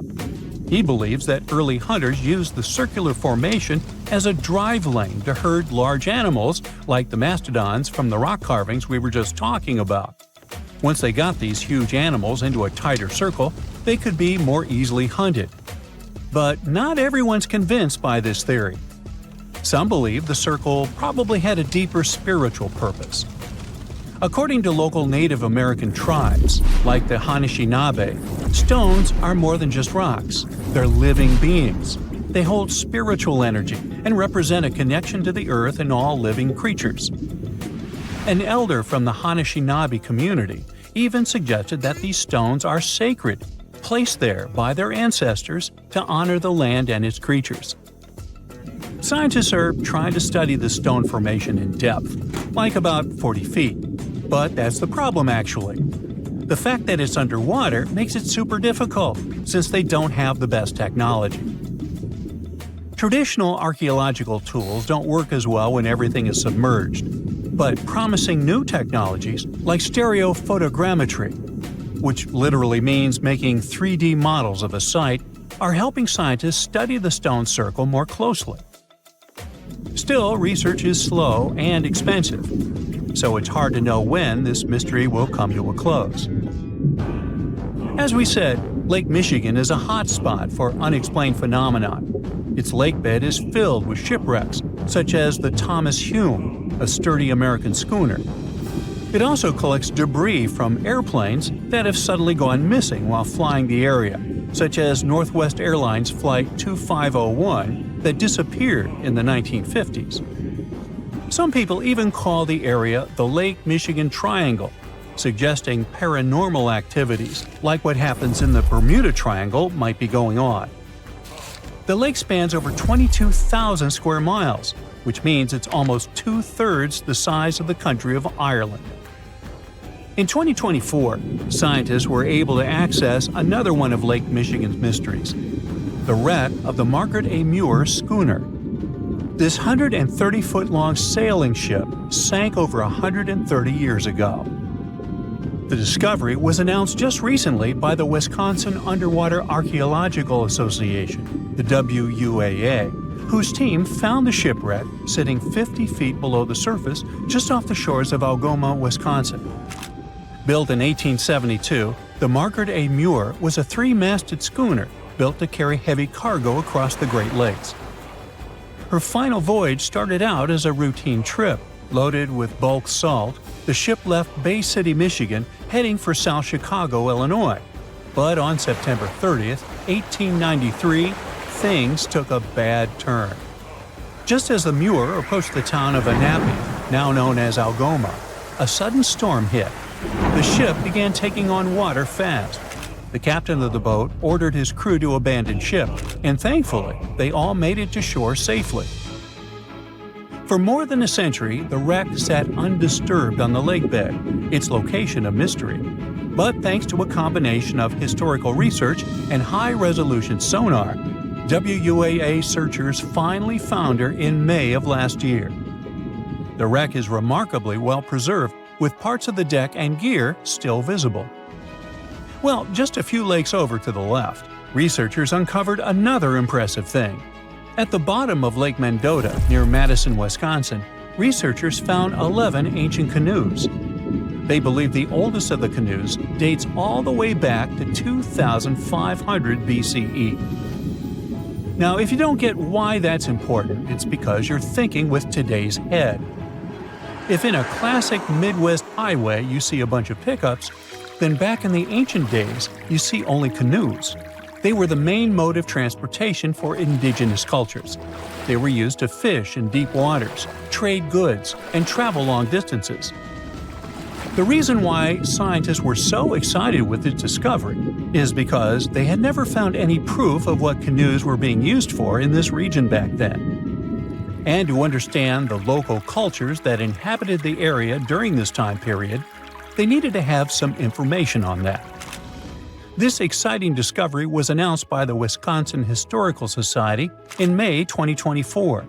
The first canoe, which they believe is around 1,200 years old, was pulled from the lake in 2021. Then a second one was dug up in 2022. And now divers have found at least 11 more canoes along what would have been an ancient shoreline, long since submerged. One theory is that these canoes were intentionally sunk to keep them from freezing or warping in winter. It's possible people stored them in the same spot for generations. Or maybe this is just a small part of a much bigger settlement. Historians do believe there could be an ancient village hidden under the water of the lake. Divers have already found stone tools, like net sinkers used for fishing, but the village itself hasn't been located yet. Truth is, while the Great Lakes often steal all the thunder, scientists point out that smaller lakes like Mendota have stories too. The Wisconsin Historical Society is working closely with Native nations to piece together more about the lake's history. You'll need to believe me when I say there is a third Stonehenge, all the way under the waters of Lake Constance, Switzerland. I mean, think of it like Stonehenge's cousin. Archaeologists began to discover this back in 2015, when they found a line of 170 man-made stone cairns under the lake. Scientists say this was most likely the work of several villages, and that the cairn site was probably used for some collective purpose because, well, the formations are huge. Some of them are several dozen feet wide, and they can build up to 6 feet.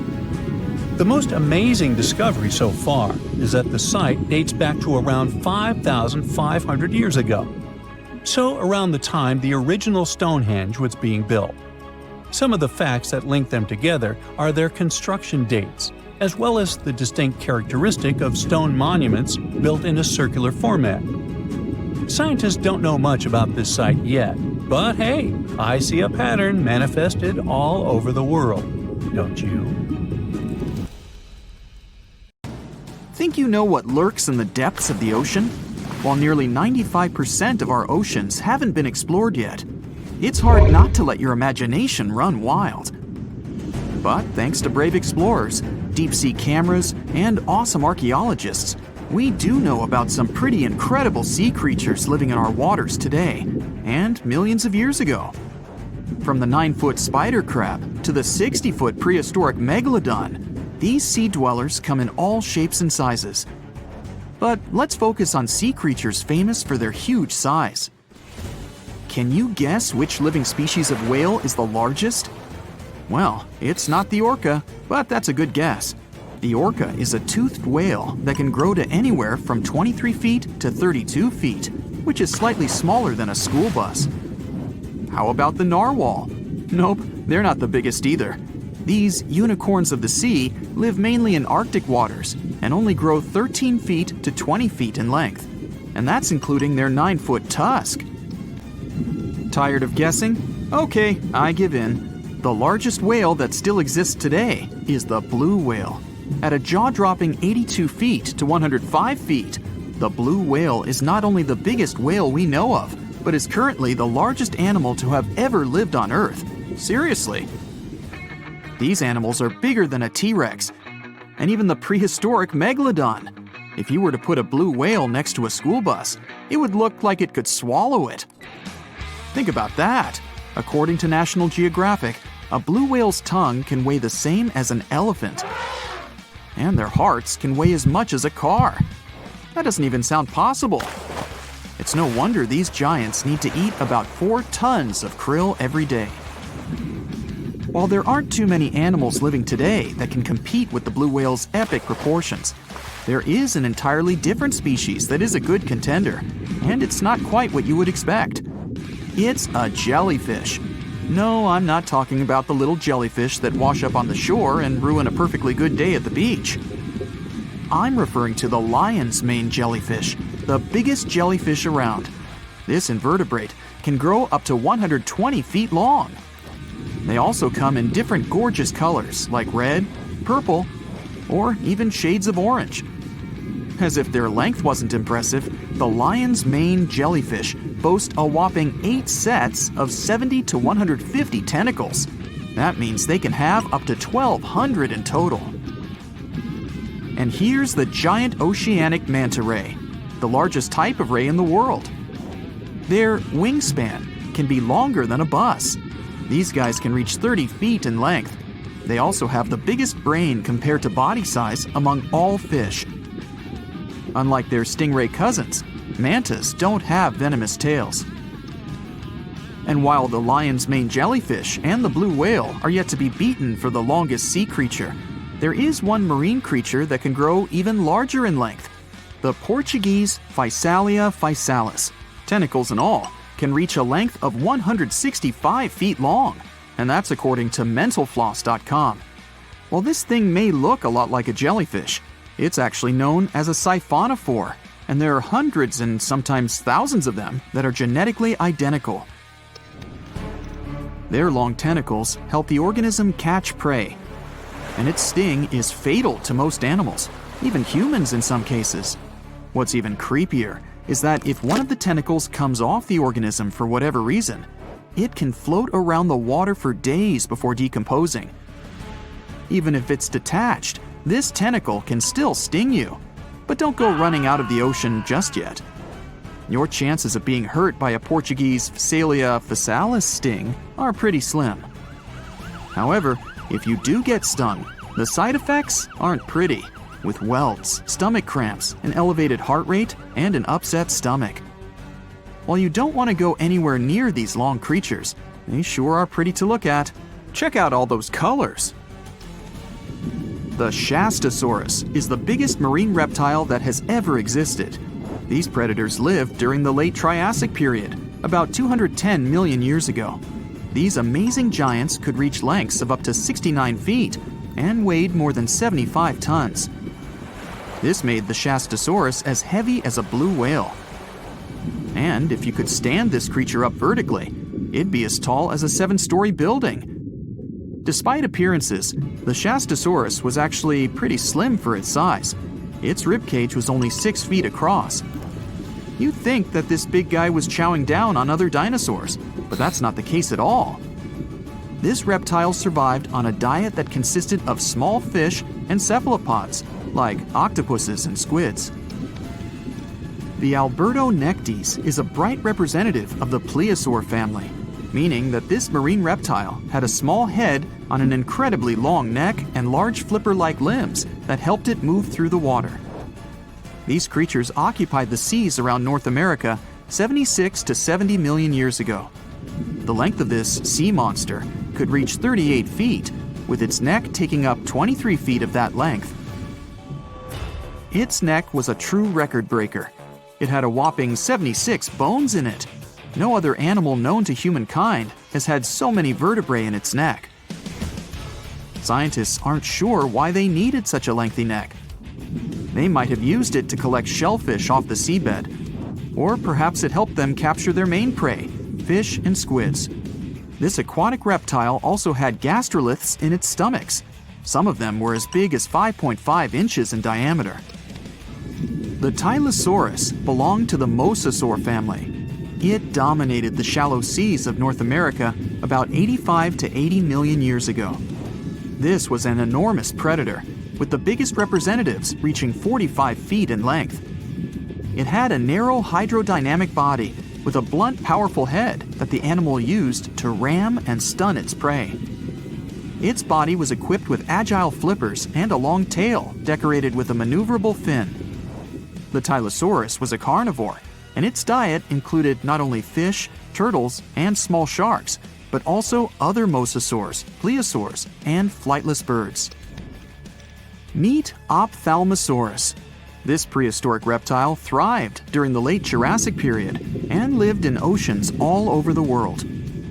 Ophthalmosaurus weighed somewhere around 6,000 pounds and grew to approximately 16 feet long, according to newdinosaurs.com. That's about the same length as the beluga whale that exists today. It's too bad these guys went extinct before we had a chance to see them ourselves, as their cartoonish wide eyes and dolphin-like features are pretty darn cute. Of course, the Ophthalmosaurus evolved over time to become ophthalmologists, or eye doctors that we know today. No, that's just a lie. Just testing you. The Mosasaurus is a truly gigantic predator that dominated the seas all over the world about 66 million years ago. According to fossil evidence, some specimens could be more than 50 feet in length.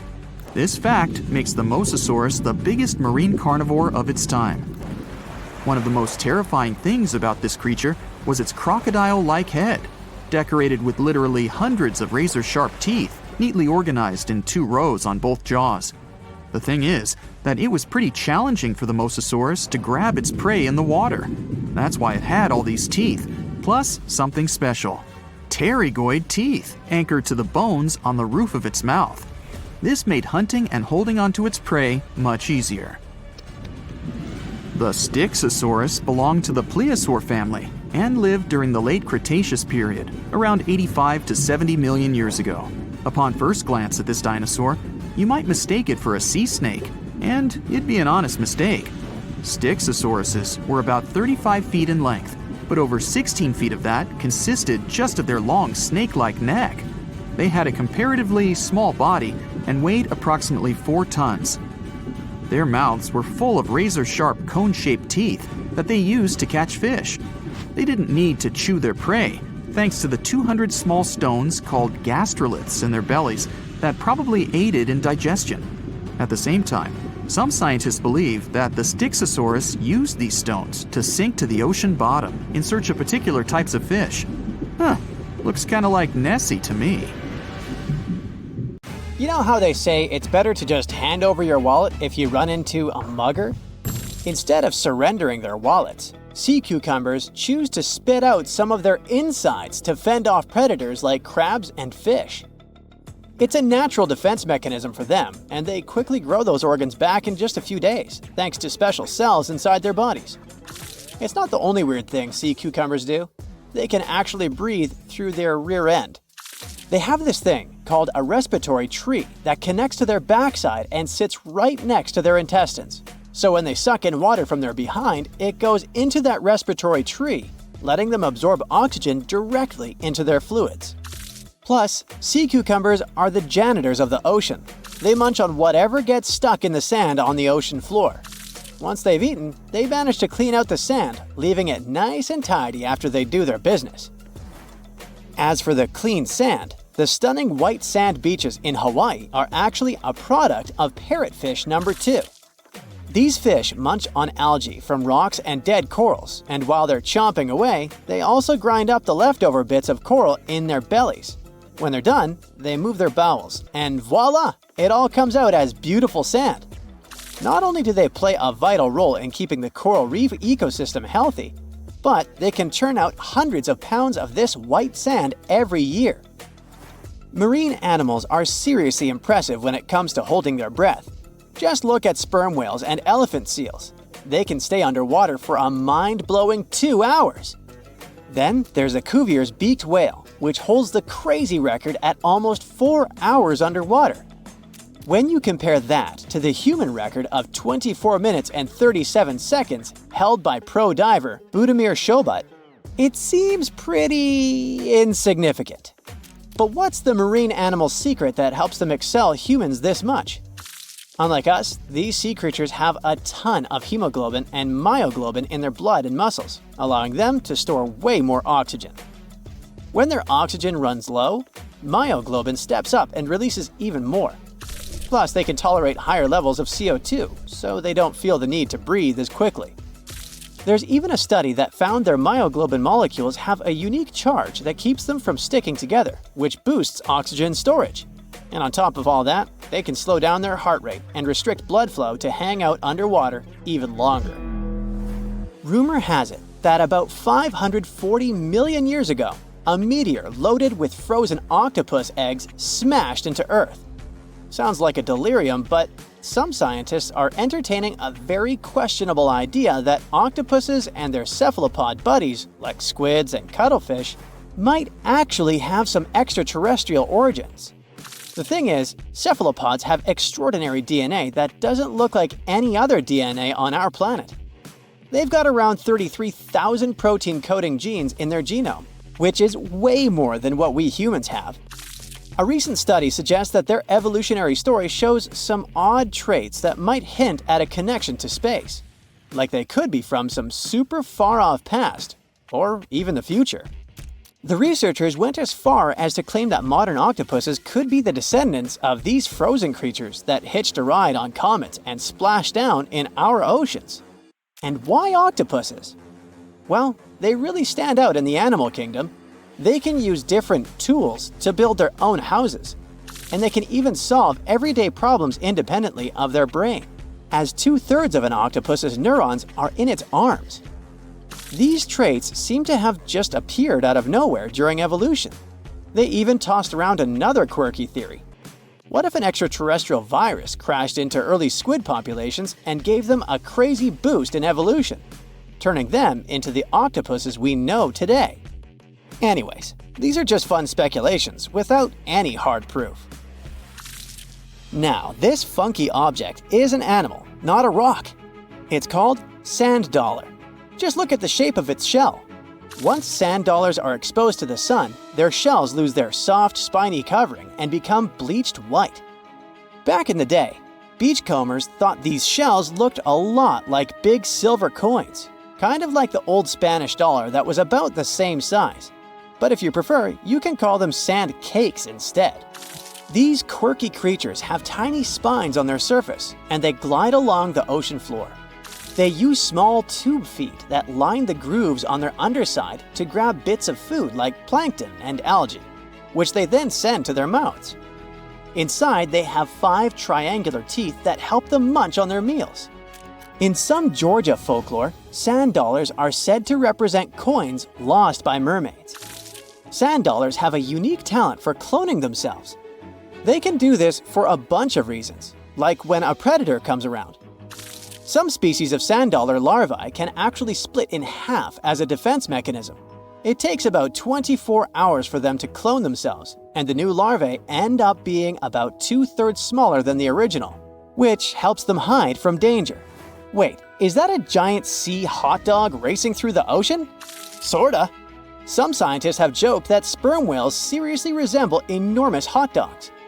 These massive creatures can take quick naps, standing up for about 10 to 15 minutes.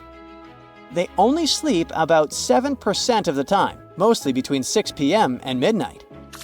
Sperm whales also have a cool ability to retract and extend their eyes, thanks to a thick retractor muscle around them, but they can't actually roll their eyes in their sockets. Plus, they have the most asymmetrical skull of any mammal out there. Oh, and let's not forget, they have the largest brain of any living creature, weighing in at over 9 pounds. Unlike us humans, if dolphins went into full-on snooze, they'd stop breathing and could drown. So they figured out a genius solution. They let only one side of their brain sleep at a time. This means one half stays awake to keep them breathing and watching out for any potential threats. When they snooze, they only close one eye. If their right brain is resting, their left eye is shut, and vice versa. This unique sleep style is called unihemispheric sleep, and it lets them recharge without ever fully losing awareness. On top of that, dolphins might be using corals and sponges like their own little pharmacies. Scientists have seen them rubbing their bodies against specific types of coral and sponges, suggesting they might be treating skin issues. They've even spotted dolphins lining up to take turns at these spots, using corals like Gorgonian coral Rumphella aggregata, leather coral, and some sponges. What's really fascinating is that researchers have analyzed these corals and found they contain compounds that could help with dolphin skin conditions, which can sometimes lead to infections and lesions. Now, the big question is figuring out exactly how each type of coral helps dolphins, and if it really boosts their health overall. Sea urchins aren't exactly the Usain Bolts of the ocean. They move slowly by crawling with their tube feet and occasionally give themselves a little push with their spines. These little guys have just 5 teeth, which they use like a beak to scrape algae off rocks, which I'm pretty sure is the ocean's version of an all-you-can-eat buffet. But since all that scraping wears their teeth down, they're in a never-ending dental replacement program. Scallops are the underwater equivalent of the world's most confused security cameras, sporting up to 200 tiny eyes on their shells. These eyes are high-tech. They can even adjust their pupils to light. Instead of working like ours, scallop eyes have a unique setup. Light goes through a pupil, lens, 2 retinas, and then hits a mirror made of guanine crystals that reflects it back. Scientists were puzzled about how they see since their main retina often gets blurry light. But it turns out, scallops can change their pupil size by about 50%. Just don't expect them to do it in a hurry, as it takes a few minutes. Now here's something really neat about orcas. They're expert hunters, and they do it in groups called pods. A pod can consist of up to 40 orcas, forming a very effective hunting team. Interestingly, there are distinct types of pods, resident and transient. Resident pods are more into fish, while transient pods have a taste for marine mammals. But no matter what type of pod they belong to, all orcas have one thing in common. They are master collaborators. They work together using smart hunting techniques that are often compared to the teamwork of wolf packs. Almost 95% of jellyfish's body is made of water. For comparison, the human body is 60% water. It's probably not a surprise since jellyfish don't have a heart, blood, eyes, or brain. The other 5% of their body weight is proteins, muscles, and nerve cells. Jellyfish have been around for more than 500 million years. This makes them older than dinosaurs. These creatures haven't changed much, and today's jellyfish are pretty much like their ancestors. Electric eels have small eyes that are not so effective in environments with no light, so they mostly rely on their electric organs. Those consist of 6,000 cells. Eels use them to stow power, similar to batteries. These creatures use electricity like bats use their radars or dolphins their sonar. An eel can also produce enough electricity to power a panel of light bulbs. There's a small tropical archer fish that can learn to recognize human faces. This fish has an interesting ability to spit small jets of water from its mouth. Researchers showed the fish the image of two different faces placed side by side. One was unknown and the other was familiar. The fish was supposed to spit water at the familiar one. The creature took the right guess more than 80% of the time. There's such a thing as a sea unicorn. That's an animal called the narwhal. Its horn is actually a tooth that can grow up to 10 feet long. Manatees, also known as sea cows, are distant relatives of elephants. Their weight can go up to 1,000 pounds. These creatures are vegetarian and need to eat around 10% of their total weight on a daily basis. That's lots of sea salad. In some cases, manatees share space with alligators, but they get along pretty well. You can even find a photo from Florida where an alligator rides a manatee's back. Frogfish have special fins that help these creatures walk along the sand. They're very useful in shallow waters. A ghost pipefish is hard to see, but once you spot it, you're bound to get really surprised. Its head makes up over 40% of its body. Crabs don't feel like wasting time on such formalities as putting foods in their mouth. That's why they taste it with their feet, which is where their taste buds are. Marine iguanas are the only lizards on our planet that like spending time in the ocean, even though they mainly live on land. They're herbivores that feed in shallow waters and swim like snakes. Iguanas use their long claws to hold onto the bottom when they need to graze. Green turtles can cross over 1,400 miles when migrating. They try to find the perfect spot to lay their eggs. Penguins sort of fly when they're underwater, reaching a speed of 25 miles per hour. More than 5 million years ago, I've heard, I wasn't around then, deep-sea worms and humans had a common ancestor. So we still share 70% of our genes with these creatures, and with sea stars, squid, and octopuses. Now, octopuses are in fact incredibly old. The oldest known fossil belongs to an animal that lived almost 300 million years ago. FYI, this is before our dinosaur buddies roamed the Earth. Wait, there's more! Octopus arms have a mind of their own. That's because 2/3 of their neurons lie in their arms, not in their heads. This means that their arms can problem solve how to open a shellfish, while their owner is worried about other stuff entirely. Talk about ninja-level multitasking. Oh, and like other animals, such as chimpanzees and dolphins, octopuses have proven to be good at maneuvering tools, like picking up old shells and using them as a temporary home.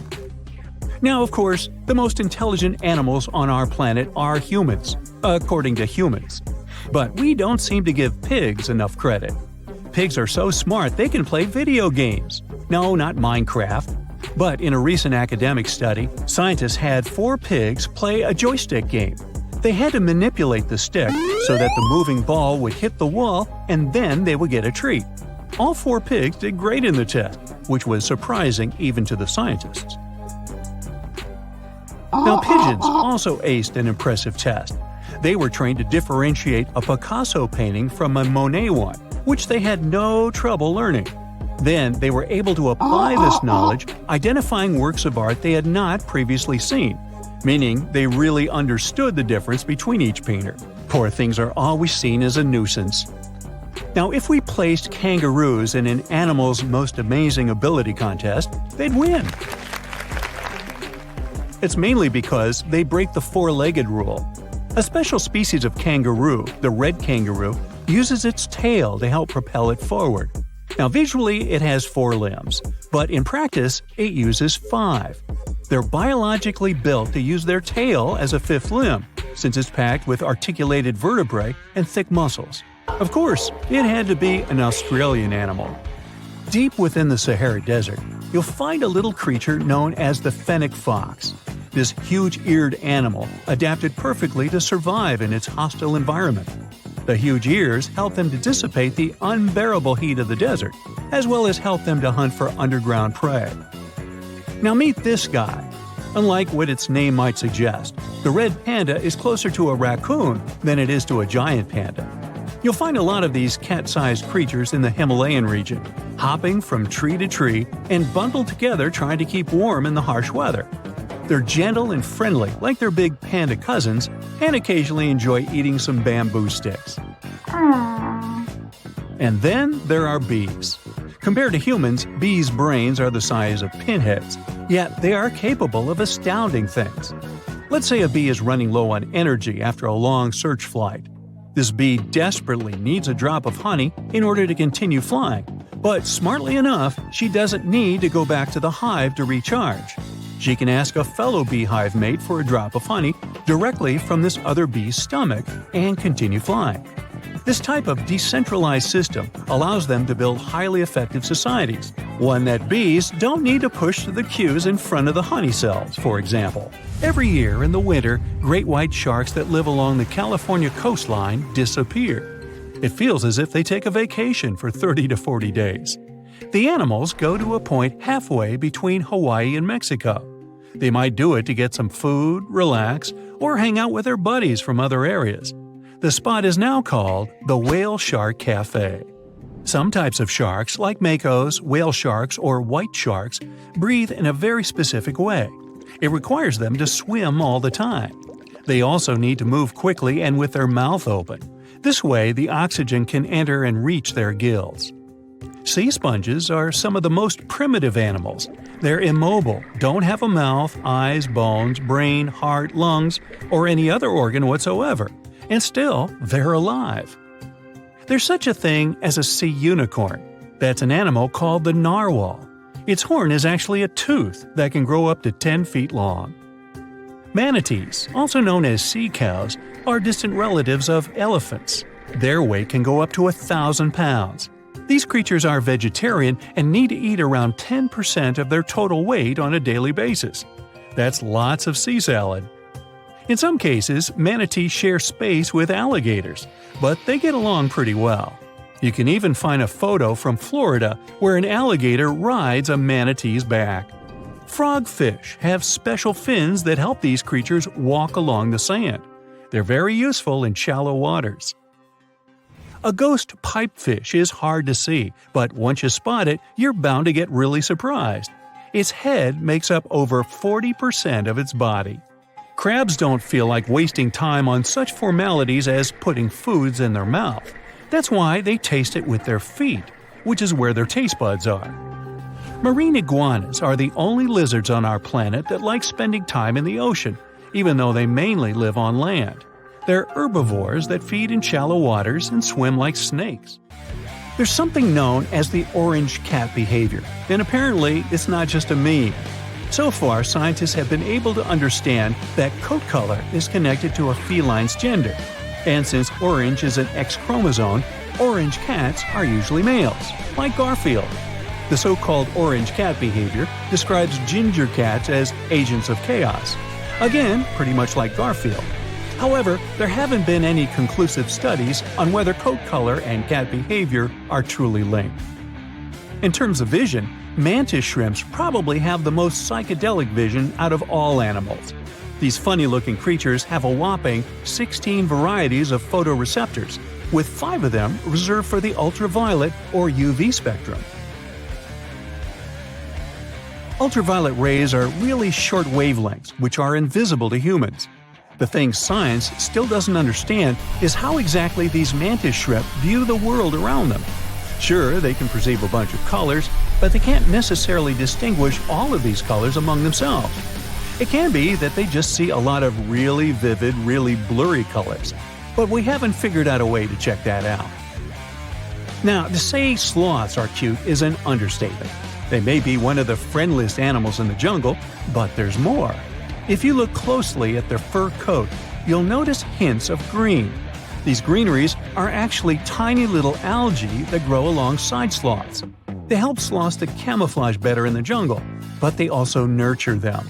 The little cracks inside a sloth's fur create the perfect environment for algae reproduction, and scientists have found species of algae that don't exist anywhere else in the world. They do get by with a little help from their friends. Deep within the Sahara Desert, you'll find a little creature known as the fennec fox. This huge-eared animal adapted perfectly to survive in its hostile environment. The huge ears help them to dissipate the unbearable heat of the desert, as well as help them to hunt for underground prey. Let's talk about some deep stuff, shall we? A scientist spent 100 days below the surface of the Atlantic Ocean. Dr. Joseph Duturi, or Dr. Deep Sea as he likes to call himself, was living underwater as part of Project Neptune 100. After 74 days of the mission, he officially set a new Guinness World Record for the longest time living in an underwater fixed habitat. But he didn't leave the experiment and stayed the planned 14 weeks. You can test yourself and stay in the exact same place where Duturi lived. It's called Jules Undersea Lodge, after Jules Verne, author of 20,000 Leagues Under the Sea. The idea of Project Neptune 100 is to study how pressure affects humans, both physiologically and psychologically. Dr. Deep Sea, who's a biomedical engineer and associate professor at the University of South Florida, stayed so long underwater to see if increased pressure can help humans live longer and prevent health problems that come with old age. From day one of the mission, Duturi actively shared what was going on social media. He mentioned that another important goal for him was to inspire scientists from different generations to study life undersea.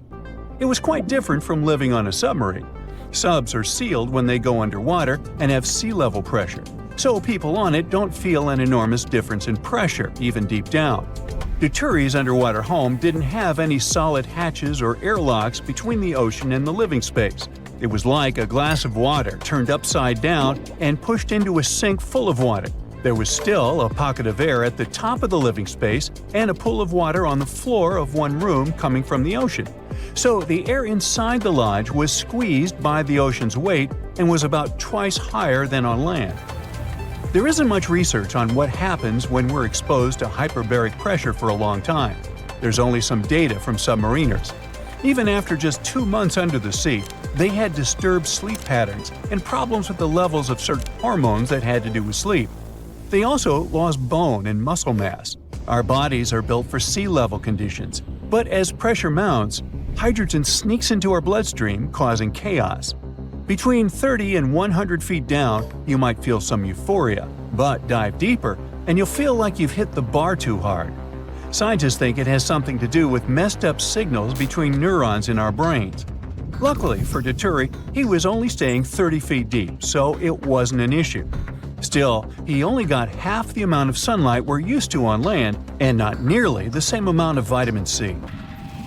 During the 100 days of the experiment, the scientists collected data, collaborated with other researchers, virtually taught a biomedical engineering course at his university, and reached out to thousands of students from different countries online. He stayed in the 2-bedroom apartment 30 feet below the surface of a lagoon in Key Largo, Florida. It's attached to the seabed by leg structures. There are 3 windows with a direct ocean view and some marine life outside. There's a command center that keeps oxygen, water, and power levels under control. An AC keeps the temperature comfortable, and a chef dives in to cook meals for whoever stays inside. When he was done with his mission, Dr. Duturi got back on the surface. His family and friends, the media, and many fans who were following his work online were waiting for him. He's now 55 years old, and he claims that living underwater has made him feel 10 years younger. The doctors who greeted him and the results of the tests they ran on him have demonstrated the anti-aging effect.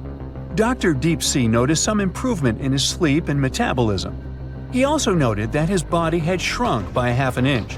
He doesn't plan to stop his studies of how isolated environments affect humans. He's going to take a flight on a modified airliner where you can experience zero gravity multiple times. It's the next step to his dream of becoming a civilian astronaut and traveling into space by 2026.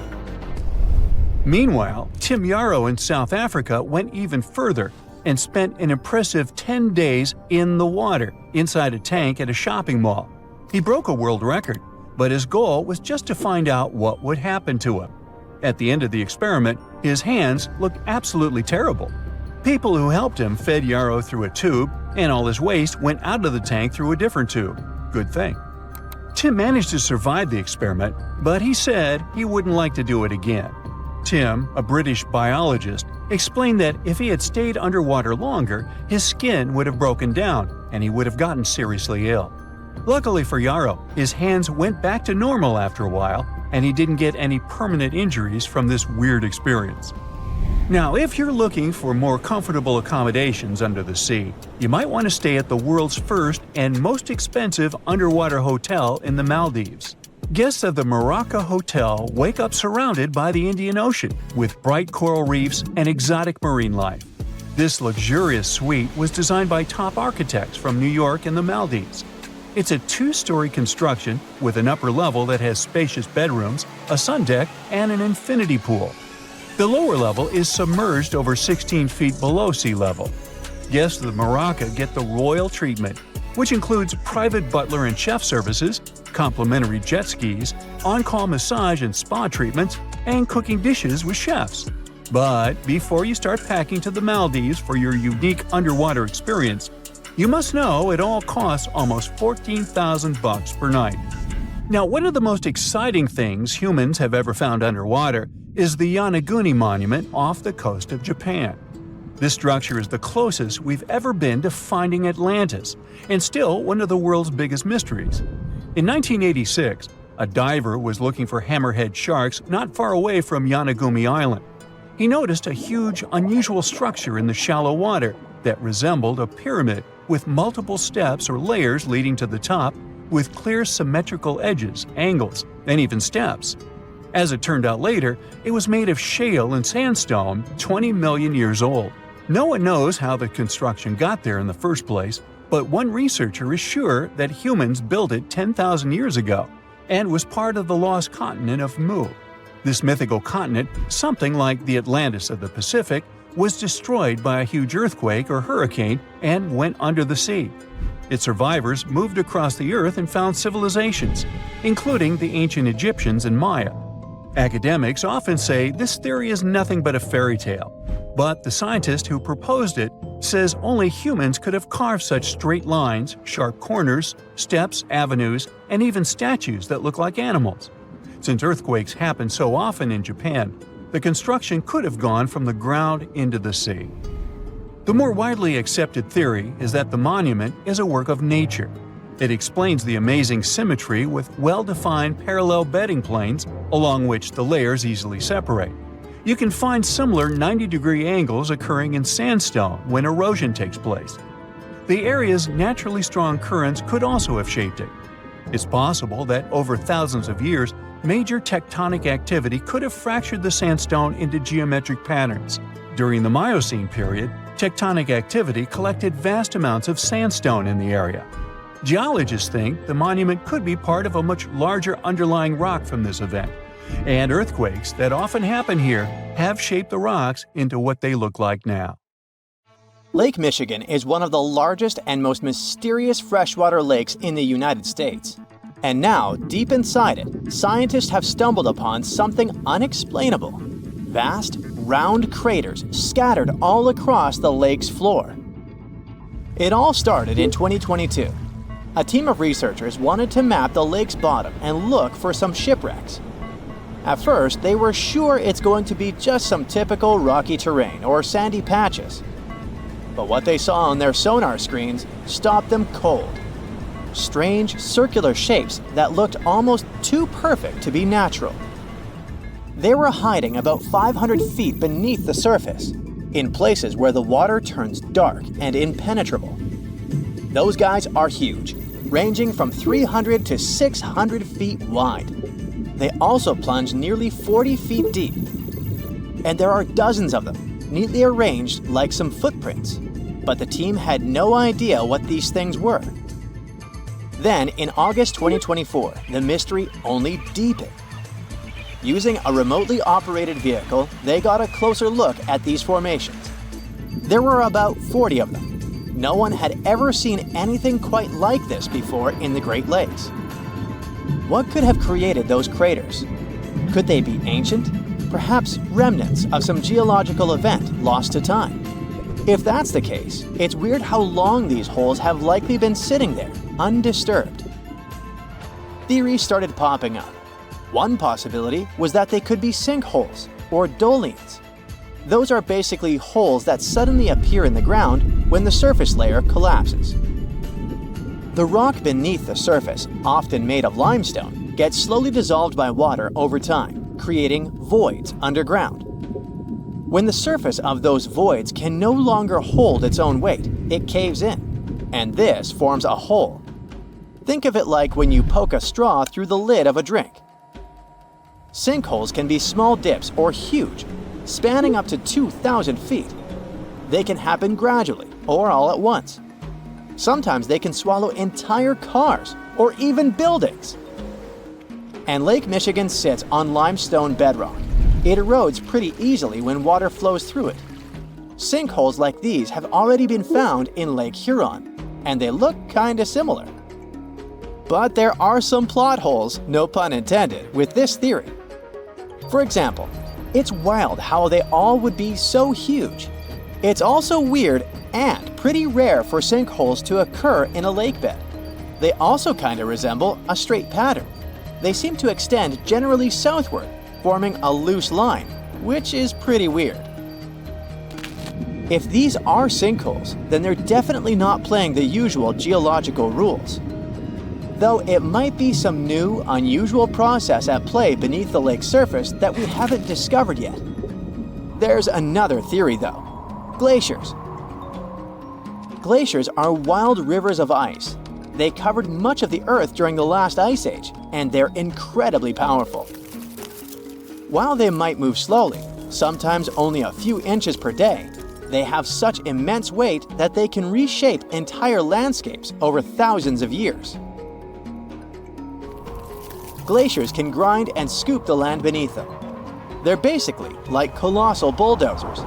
Their weight, combined with the slow but steady movement, grounds down everything beneath them: rocks, soil, even bedrock.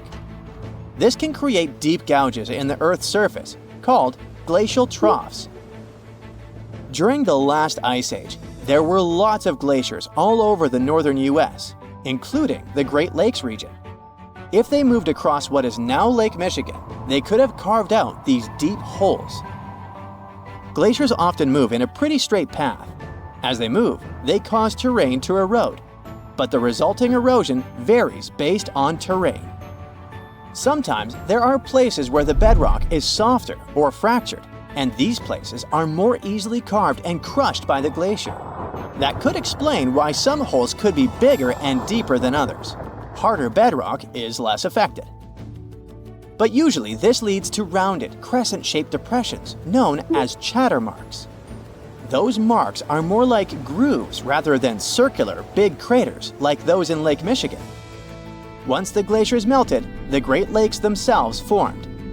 If the craters were formed by them, they may have filled with water, becoming part of the Michigan Lake. Though this theory is more like a speculation, so we need more evidence. But there's another layer to this mystery. The craters are not just curious geological formations. They actually may hold valuable clues about early life on Earth. Parts of Lake Michigan, especially dark ones, are relatively low in oxygen. It's like a lighter version of deep ocean environments that often have very little of this element. For example, hydrothermal vents deep in the ocean, underwater openings in the Earth's crust with some hot, mineral-rich water that are often very low in oxygen. But some organisms love places like these. For example, opossum shrimp. Teeny tiny shrimp-like creatures that love cold, deep waters. They get their name because they have a pouch to carry their young until they're ready to be on their own, like an opossum. Or deep-water sculpin fish. Small bottom-dwelling fish that also enjoys cold lakes. They're well adapted to living in dark waters and usually stay close to the lake bed. And weird organisms like invasive quagga mussels, which kinda look like shells. These are small freshwater mussels that have spread there to the Great Lakes. They attach themselves to hard surfaces and can cause problems for ecosystems by competing with native species for food and space. All these guys could be in Lake Michigan, and even more. There might be microbes or even bacteria that are specially adapted to these harsh conditions, just like it was in Lake Huron. There's only a handful of creatures that could survive deep within these craters, and studying them could give us insight into how life once flourished in Earth's ancient, oxygen-poor oceans. That's because it's in places similar to these where some of the earliest life forms thrived. Early Earth had an atmosphere with little oxygen, although it was much more hot, and ancient microbes adapted to this. The Great Lakes, especially Lake Michigan, have always had a bit of a ghostly reputation. Like, even this mission was organized to study the shipwrecks. There were about 6,000 of them in the Great Lakes. Many of these wrecks are still sitting on the lake beds, preserved by the cold, fresh waters. And shipwrecks aren't the only strange things tied to the Great Lakes. Over the years, there have been stories of unexplained disappearances. Boats and even planes have vanished without a trace. The lakes, often calm on the surface, can suddenly turn dangerous with unpredictable storms and massive waves, leading to these mysterious events. Not even mentioning all the creepy stuff people noticed there over the centuries, such as ghostly lights above water or bizarre weather patterns like eerie, sudden fogs that seem to appear out of nowhere. In 2007, they even discovered some prehistoric structure that looks like Stonehenge there. Well, it was way smaller, but still. It lay about 40 feet below the surface in the heart of Grand Traverse Bay, and it's speculated to be about 9,000 years old, way older than Stonehenge. Looks like this is a print of those who lived in the area thousands of years ago. These massive stones are arranged in a careful, winding pattern stretching over a mile. They range in size from basketballs to compact cars. But one, in particular, stands out. A boulder 3.5 to 4 feet tall, 5 feet wide. It's etched with the image of a mastodon, a creature that roamed the Earth about 11,000 years ago before it went extinct. It probably sank there during the end of the last ice age we mentioned. This period had reshaped the region. This place is underwater now, but back in the day, it was still dry land. So the stones were probably created by people who lived there, though we're not sure why. Were they used as hunting blinds? Or was it some sort of an ancient calendar? Who knows? Only about 15% of the Great Lakes floors have been explored. Now, scientists are gearing up for a deeper dive into this mystery, both literally and figuratively. They want to analyze the lake beds surrounding the craters, hoping that maybe something in the environment around them might have caused them to appear. They have initiatives like Lakebed 2030. These missions should map the entire underwater landscape. This would help us learn tons of interesting stuff about Lake Michigan and our planet's past. Who knows what other secrets these dark waters hide? There's a lake in the heart of Asia that holds 1/5 of all the world's liquid freshwater. It's more than all the 5 Great Lakes have together. Even if all the rivers on our planet suddenly change their direction and set on a mission to drain this lake, it would take them a whole year to finish the job. I'm talking about the deepest lake in the world, Lake Baikal. If you decide to go all the way down to its deepest point, prepare for a journey of almost 5,400 feet. The descent takes several hours, but the rift floor of the lake is way deeper, between 5 to 7 miles beneath the surface. It means it could be even further down than the Challenger Deep, which is the deepest known place on Earth. The amount of water it has would be enough for everyone on Earth to have something to drink for up to 50 years. This mighty giant of a lake replenishes its water completely every 383 years, Baikal has a great delivery crew of over 300 rivers and streams, bringing their waters right in. And only one river flows out of Baikal, the Angara, which is headed straight for the Arctic Ocean. Baikal isn't only the deepest, but also the oldest existing freshwater lake in the world. It formed at least 25 million years ago. It all began when the Earth's crust decided to play Tetris and created the lake and the surrounding mountains. At some point, Baikal must have been just a humble riverbed, but then tremors and fractures shook the Earth, and the distance between the shores got bigger. Water levels rose thanks to the melting glaciers. Then, several lakes formed and later merged into one. Baikal is one of around 20 lakes in the world that are older than 1 million years.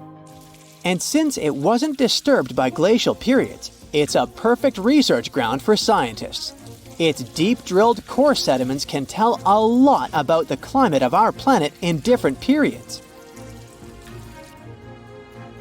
Since Baikal is in a rift basin with 2,000 seismic tremors per year, the lake is deepening and still growing in size.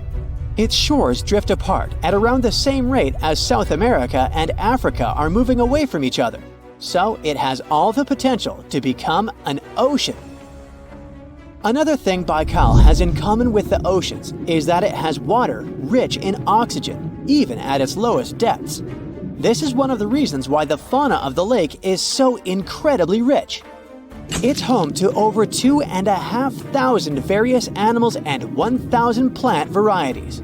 Around half of them are unique and only exist in this area, like the endemic algae, the Baikal omul fish, and the Baikal oilfish.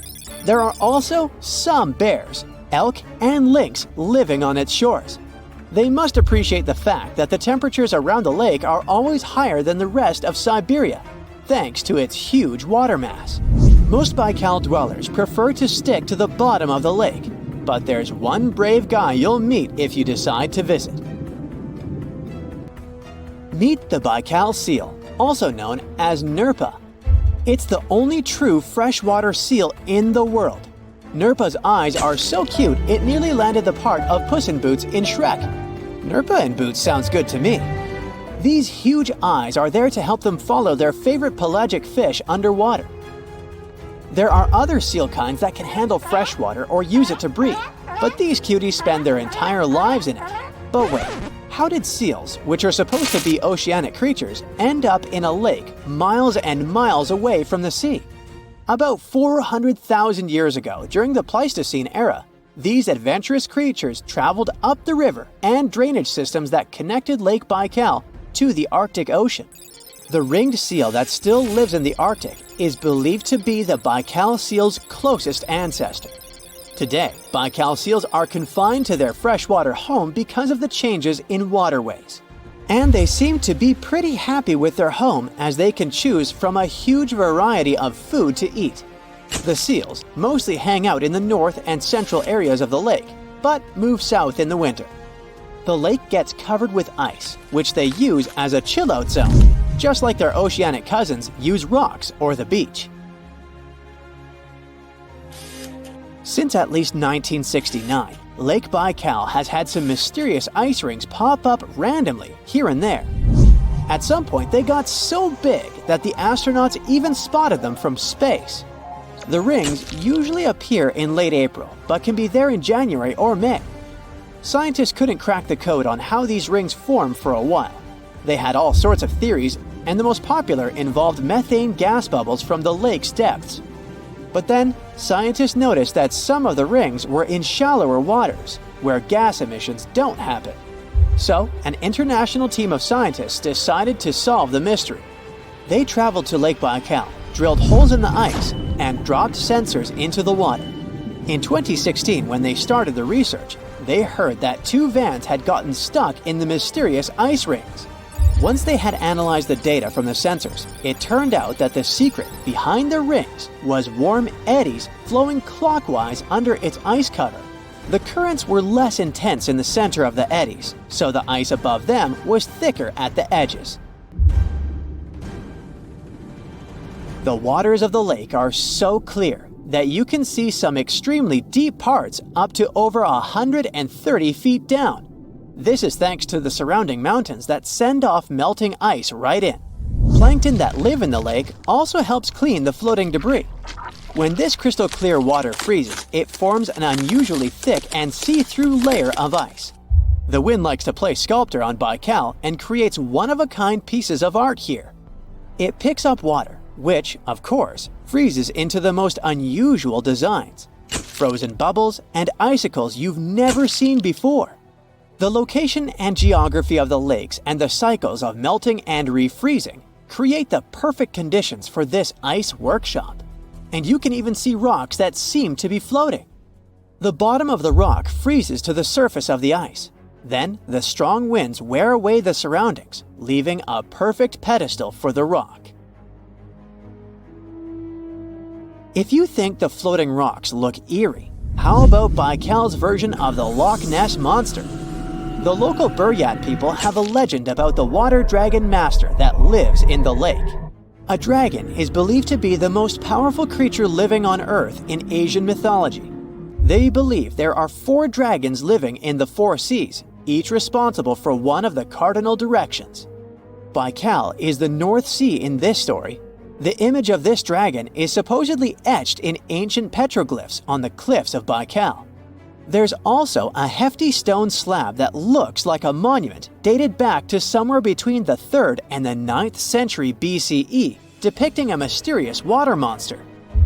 Imagine the stories this stone could tell, echoing the whispers of a bygone era and leaving us to unravel the enigma of the Baikal cliffs. The legend says that a local warrior was chasing the dragon. He finally reached the largest Baikal island of Alkan. He was ready to face and defeat the dragon, but the beast turned into a beautiful girl, and they got married. That's one unusual twist to a classic defeat the dragon and take the girl story. So, local legends describe that dragon as a giant sturgeon with an almost gator-like snout and armored body. In reality, the mythical monster must be one of the many huge fish living in the lake. They can afford to grow to several feet in length thanks to the high levels of oxygen in the water. Beluga sturgeon can weigh several thousands of pounds, lives up to 50 or 60 years, and never stops growing. It's like archaeology woke up recently and decided to spice up the news with its history-changing discoveries. From unearthing dinosaur fossils in peaceful Iowa to translating bad news from ancient Babylonian texts, history is revealing its secrets like never before. When Mount Vesuvius erupted in 79 CE, it froze the town in time. Some of the most famous discoveries were heartbreaking, like a mother wearing a golden bracelet, holding her child, or 2 sisters hugging in fear. At least that's what scientists thought. In 2024, advanced DNA tests shattered these long-held beliefs. The mother from the House of the Golden Bracelet was actually a man wearing a fancy 30-carat bracelet, and the child wasn't even related to him. As for the 2 sisters, DNA revealed one was actually a man, while the other remains a mystery. Some speculate they were lovers, but the truth is still buried in time. Speaking of rewriting history, another shocking revelation comes from ancient Babylon. Recently, archaeologists translated 4,000-year-old texts that turned out to be heralds of terrible news. These specific texts that were translated are believed to be from Sippar, a city near the Euphrates River in modern Iraq. They talked about lunar eclipses, which is when the Earth's shadow blocks the moon, and for ancient Babylonians, these were warnings. Eclipses could mean everything from floods and famines to chaos in the kingdom. But here's the interesting twist. Babylonians also came up with clever ways to cancel these bad omens, like calling in priests to perform rituals, or consulting oracles for advice. These ancient astrologers took their job seriously, since it wasn't just about stargazing, it was about keeping the kingdom safe. Augustus was the first Roman emperor, so we can say he was a big deal. Archaeologists have already found ruins of the villas where he partied, but now they think they've found his final resting place. In a place near Naples, They found an old structure buried under a villa. They found the equivalent of a modern heating system, something that was probably used to draw warm baths. They also found shelves filled with ancient jars, suggesting the site later became a temple. They're still not sure this was Augustus's last home, but if confirmed, this would be a big deal for world history. While ancient Rome is surprising us, the famous Nazca lines in Peru are also revealing hidden details. These massive geoglyphs, created thousands of years ago, have only been partially studied until now. Scientists trained artificial intelligence to help them scan 243 miles of terrain. With AI's help, they identified over 300 new motifs, including llamas, stick figure people, and strange heads. The algorithm, originally developed to decode charred scrolls from Mount Vesuvius, has doubled the number of known glyphs. The past is getting a serious digital upgrade. Meanwhile, in Bulgaria, archaeologists made a surprising discovery in a place few would expect: a sewer. In 2024, researchers unearthed a nearly intact 6.8-foot-tall marble statue of Hermes, the Greek god of travelers and trade, hidden beneath layers of soil. Experts believe it was placed there for safekeeping after an earthquake in 383 CE damaged the city's infrastructure. At that time, paganism was declining and Christianity was rising as the Roman Empire's official religion. Many pagan idols were being destroyed, but it seems some locals secretly preserved their deities by hiding them underground. Searching the bottom of the River Thames is probably worse than looking under your bed. The riverbed collects all kinds of discarded treasures, including a legendary typeface. In the early 1900s, two men created the Dove's typeface for printing books, but after a bitter falling out, one of them threw every single metal letter into the river. A century later, in 2014, a designer trying to revive the typeface began searching for the lost letters. In just 20 minutes, he started finding them. With the help of divers, more were uncovered, and today, some of the lost letters are on display in a museum. Not much goes on in Iowa, which is why finding a huge 13,000-year-old mastodon skeleton made headlines. In 2022, a researcher received a photo of a massive femur believed to belong to a prehistoric animal. It took 2 years to secure funding for excavation, but in 2024, archaeologists finally dug in. After 12 days of work, they uncovered a well-preserved mastodon skull, the first ever found in a Midwestern state. This discovery would make Indiana Jones jealous, especially since it happened in Petra, the ancient Jordanian city featured in one of the movies. Archaeologists uncovered a 2,000-year-old chamber beneath Petra's treasury, containing at least 12 skeletons, along with iron and bronze artifacts. The chamber, built by the Nabateans, sheds new light on their afterlife practices, which remain largely mysterious. One of the most intriguing finds was a ceramic chalice clutched by one of the skeletons. Back in Peru, archaeologists made a groundbreaking discovery that turned Peruvian history upside down: a female ruler. At the 1,600-year-old site of Pañamarca, scientists uncovered a throne room decorated with colorful murals. These murals depict women spinning and weaving, men carrying a crown, and even a crowned woman speaking to a birdman. The discovery suggests that Moche women weren't just spiritual leaders, but rather had real political power too. Tiny houses are mainly a modern thing, but archaeologists think they found one in ancient Pompeii. Unlike traditional Roman homes, which had grand atriums for entertaining guests, this house had none. But what it lacked in size, it made up for in artistry. Inside, scientists found a painted altar decorated with birds of prey, sparrows, snakes, and plants. The altar held ceremonial items like a lamp and an incense burner, still holding traces of fragrant herbs. In 2021, Researchers scanning the Baltic Sea found a massive stone wall hidden beneath the waves. The Blinker Wall, stretching over 1.5 miles, could be Europe's oldest man-made structure. Sitting 68 feet below the surface, it's built from around 1,400 small stones placed between 300 giant boulders, some weighing up to 142 tons. Dating back over 10,000 years, the Blinker Wall predates Stonehenge and France's Karnak stones, meaning it was likely built when the area was dry land.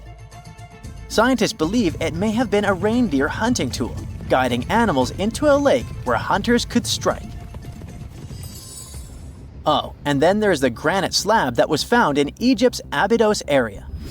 At first, it was thought to belong to two important people from ancient Egypt, but a recent discovery showed it was actually part of the sarcophagus of Pharaoh Ramses II, one of the most famous Egyptian rulers. A researcher found a special engraving on the slab that had Ramses II's name on it. Ramses ruled Egypt a long time ago, and after he died, his tomb was looted, so his body and belongings were moved around a few times. This new discovery shows that after Ramses' tomb was robbed, some of his things were used again. The finding also teaches us that ancient Egyptian tombs were often looted, and the things in them were reused. Recently, something unexpected happened during a dig in Norton Disney, back in England. While searching for ancient coins and brooches, a volunteer from the Norton Disney History and Archaeology group stumbled upon a mysterious Roman dodecahedron. This small hollow object, made of copper alloy with 12 pentagonal sides, was buried for 1,700 years, but was surprisingly well preserved. Though over 30 of these strange objects have been found in the UK, no one knows for sure what they were used for. Some think they might have been measuring tools or calendars, while others believe they were used for rituals. The Norton Disney Group thinks these dodecahedra were likely symbols for religious ceremonies, as many show no signs of wear from daily use. You know how they say it's better to just hand over your wallet if you run into a mugger?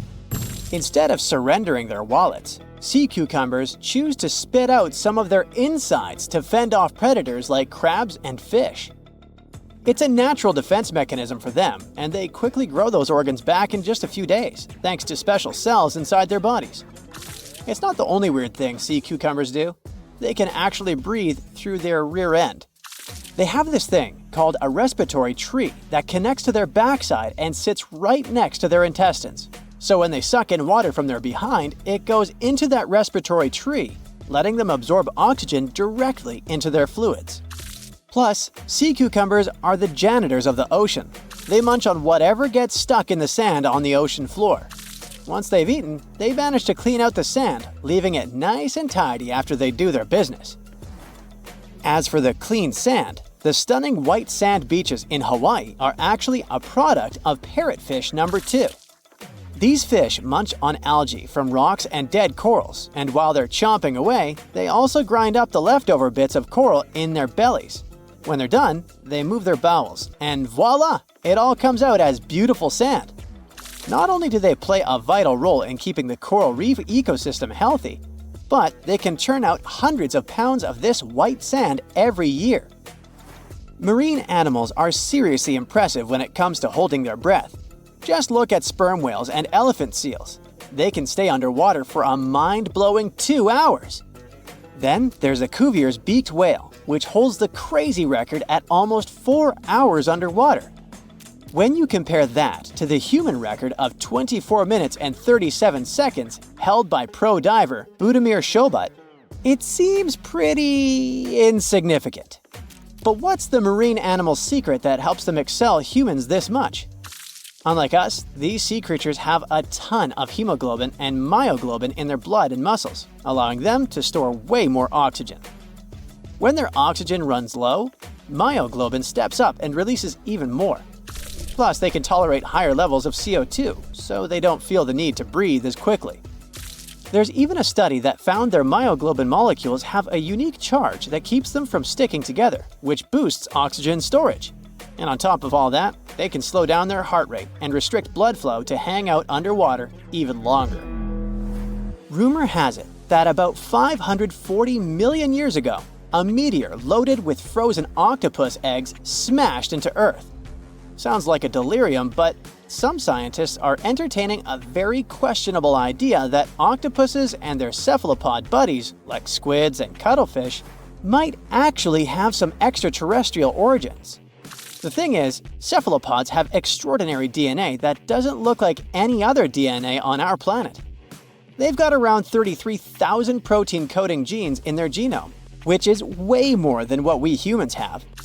A recent study suggests that their evolutionary story shows some odd traits that might hint at a connection to space, like they could be from some super far-off past, or even the future. The researchers went as far as to claim that modern octopuses could be the descendants of these frozen creatures that hitched a ride on comets and splashed down in our oceans. And why octopuses? Well, they really stand out in the animal kingdom. They can use different tools to build their own houses, and they can even solve everyday problems independently of their brain, as 2/3 of an octopus's neurons are in its arms. These traits seem to have just appeared out of nowhere during evolution. They even tossed around another quirky theory. What if an extraterrestrial virus crashed into early squid populations and gave them a crazy boost in evolution, turning them into the octopuses we know today? Anyways, these are just fun speculations without any hard proof. Now, this funky object is an animal, not a rock. It's called sand dollar. Just look at the shape of its shell. Once sand dollars are exposed to the sun, their shells lose their soft, spiny covering and become bleached white. Back in the day, beachcombers thought these shells looked a lot like big silver coins, kind of like the old Spanish dollar that was about the same size. But if you prefer, you can call them sand cakes instead. These quirky creatures have tiny spines on their surface, and they glide along the ocean floor. They use small tube feet that line the grooves on their underside to grab bits of food like plankton and algae, which they then send to their mouths. Inside, they have 5 triangular teeth that help them munch on their meals. In some Georgia folklore, sand dollars are said to represent coins lost by mermaids. Sand dollars have a unique talent for cloning themselves. They can do this for a bunch of reasons, like when a predator comes around. Some species of sand dollar larvae can actually split in half as a defense mechanism. It takes about 24 hours for them to clone themselves, and the new larvae end up being about 2/3 smaller than the original, which helps them hide from danger. Wait, is that a giant sea hot dog racing through the ocean? Sorta. Some scientists have joked that sperm whales seriously resemble enormous hot dogs. These massive creatures can take quick naps, standing up for about 10 to 15 minutes. They only sleep about 7% of the time, mostly between 6 p.m. and midnight. Sperm whales also have a cool ability to retract and extend their eyes, thanks to a thick retractor muscle around them, but they can't actually roll their eyes in their sockets. Plus, they have the most asymmetrical skull of any mammal out there. Oh, and let's not forget, they have the largest brain of any living creature, weighing in at over 9 pounds. Unlike us humans, if dolphins went into full-on snooze, they'd stop breathing and could drown. So they figured out a genius solution. They let only one side of their brain sleep at a time. This means one half stays awake to keep them breathing and watching out for any potential threats. When they snooze, they only close one eye. If their right brain is resting, their left eye is shut, and vice versa. This unique sleep style is called unihemispheric sleep, and it lets them recharge without ever fully losing awareness. On top of that, dolphins might be using corals and sponges like their own little pharmacies. Scientists have seen them rubbing their bodies against specific types of coral and sponges, suggesting they might be treating skin issues. They've even spotted dolphins lining up to take turns at these spots, using corals like Gorgonian coral Rumphella aggregata, leather coral, and some sponges. What's really fascinating is that researchers have analyzed these corals and found they contain compounds that could help with dolphin skin conditions, which can sometimes lead to infections and lesions. Now, the big question is figuring out exactly how each type of coral helps dolphins, and if it really boosts their health overall. Sea urchins aren't exactly the Usain Bolts of the ocean. They move slowly by crawling with their tube feet and occasionally give themselves a little push with their spines. These little guys have just 5 teeth, which they use like a beak to scrape algae off rocks, which I'm pretty sure is the ocean's version of an all-you-can-eat buffet. But since all that scraping wears their teeth down, they're in a never-ending dental replacement program. Scallops are the underwater equivalent of the world's most confused security cameras, sporting up to 200 tiny eyes on their shells. These eyes are high-tech. They can even adjust their pupils to light. Instead of working like ours, scallop eyes have a unique setup. Light goes through a pupil, lens, 2 retinas, and then hits a mirror made of guanine crystals that reflects it back. Scientists were puzzled about how they see since their main retina often gets blurry light. But it turns out, scallops can change their pupil size by about 50%. Just don't expect them to do it in a hurry, as it takes a few minutes. Now here's something really neat about orcas. They're expert hunters, and they do it in groups called pods. A pod can consist of up to 40 orcas, forming a very effective hunting team. Interestingly, there are distinct types of pods: resident and transient. Resident pods are more into fish, while transient pods have a taste for marine mammals. But no matter what type of pod they belong to, all orcas have one thing in common: they are master collaborators. They work together using smart hunting techniques that are often compared to the teamwork of wolf packs. Almost 95% of jellyfish's body is made of water. For comparison, the human body is 60% water. It's probably not a surprise since jellyfish don't have a heart, blood, eyes, or brain. The other 5% of their body weight is proteins, muscles, and nerve cells. Jellyfish have been around for more than 500 million years. This makes them older than dinosaurs. These creatures haven't changed much, and today's jellyfish are pretty much like their ancestors. Electric eels have small eyes that are not so effective in environments with no light, so they mostly rely on their electric organs. Those consist of 6,000 cells. Eels use them to stow power, similar to batteries. These creatures use electricity like bats use their radars or dolphins their sonar. An eel can also produce enough electricity to power a panel of light bulbs. There's a small tropical archer fish that can learn to recognize human faces. This fish has an interesting ability to spit small jets of water from its mouth. Researchers showed the fish the image of 2 different faces placed side by side. One was unknown and the other was familiar. The fish was supposed to spit water at the familiar one. The creature took the right guess more than 80% of the time. There's such a thing as a sea unicorn. That's an animal called the narwhal. Its horn is actually a tooth that can grow up to 10 feet long. Manatees, also known as sea cows, are distant relatives of elephants. Their weight can go up to 1,000 pounds. These creatures are vegetarian and need to eat around 10% of their total weight on a daily basis. That's lots of sea salad. In some cases, manatees share space with alligators, but they get along pretty well. You can even find a photo from Florida where an alligator rides a manatee's back. Frogfish have special fins that help these creatures walk along the sand. They're very useful in shallow waters. A ghost pipefish is hard to see, but once you spot it, you're bound to get really surprised. Its head makes up over 40% of its body. Crabs don't feel like wasting time on such formalities as putting foods in their mouth. That's why they taste it with their feet, which is where their taste buds are. Marine iguanas are the only lizards on our planet that like spending time in the ocean, even though they mainly live on land. They're herbivores that feed in shallow waters and swim like snakes. Iguanas use their long claws to hold onto the bottom when they need to graze. Green turtles can cross over 1,400 miles when migrating. They try to find the perfect spot to lay their eggs. Penguins sort of fly when they're underwater, reaching a speed of 25 miles per hour. More than 5 million years ago, I've heard, I wasn't around then, Deep sea worms and humans had a common ancestor.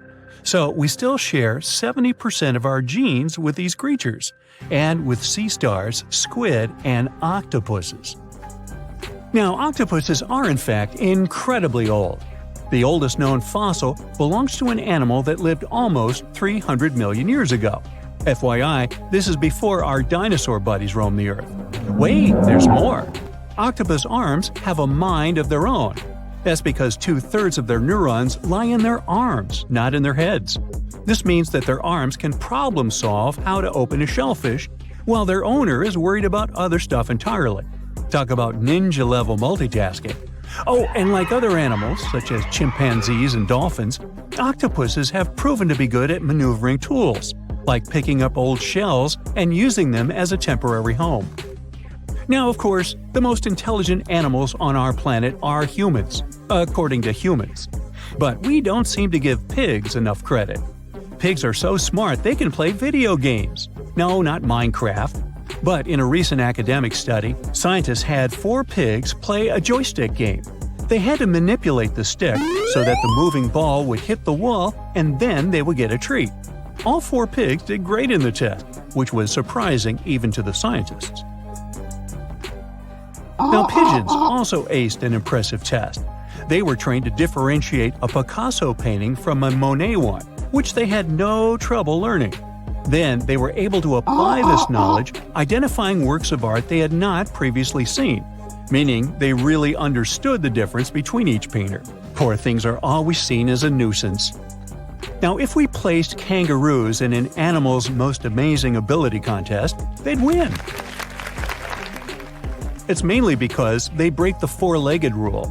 A special species of kangaroo, the red kangaroo, uses its tail to help propel it forward.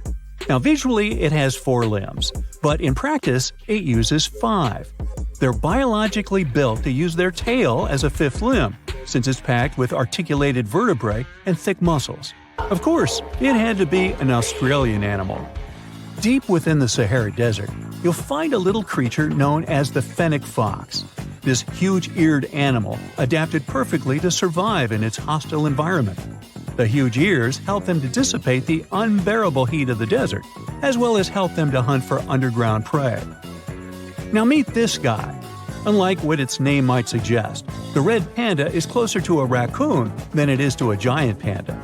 You'll find a lot of these cat-sized creatures in the Himalayan region, hopping from tree to tree and bundled together trying to keep warm in the harsh weather. They're gentle and friendly like their big panda cousins, and occasionally enjoy eating some bamboo sticks.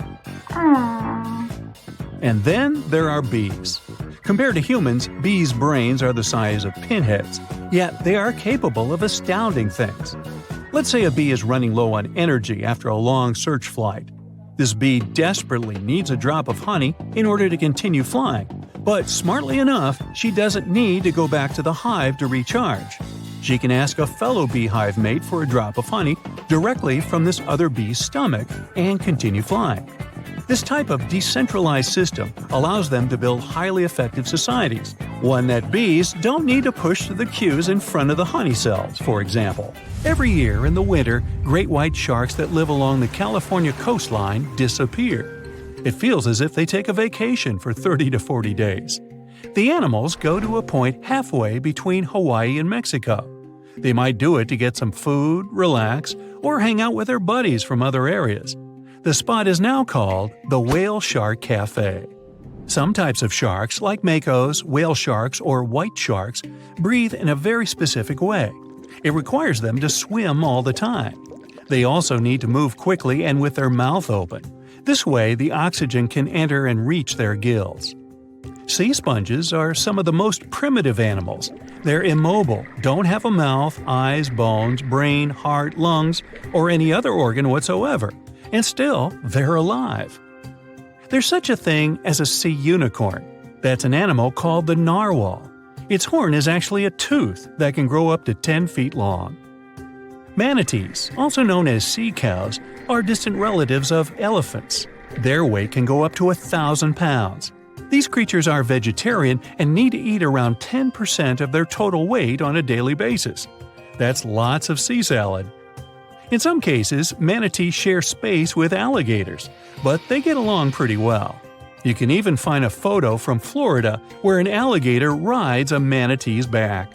Frogfish have special fins that help these creatures walk along the sand. They're very useful in shallow waters.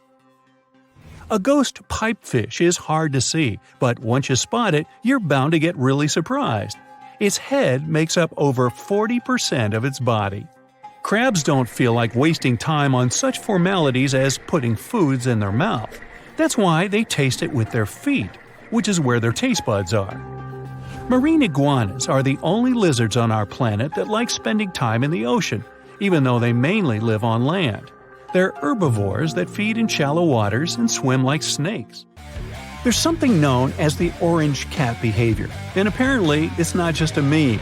So far, scientists have been able to understand that coat color is connected to a feline's gender. And since orange is an X chromosome, orange cats are usually males, like Garfield. The so-called orange cat behavior describes ginger cats as agents of chaos. Again, pretty much like Garfield.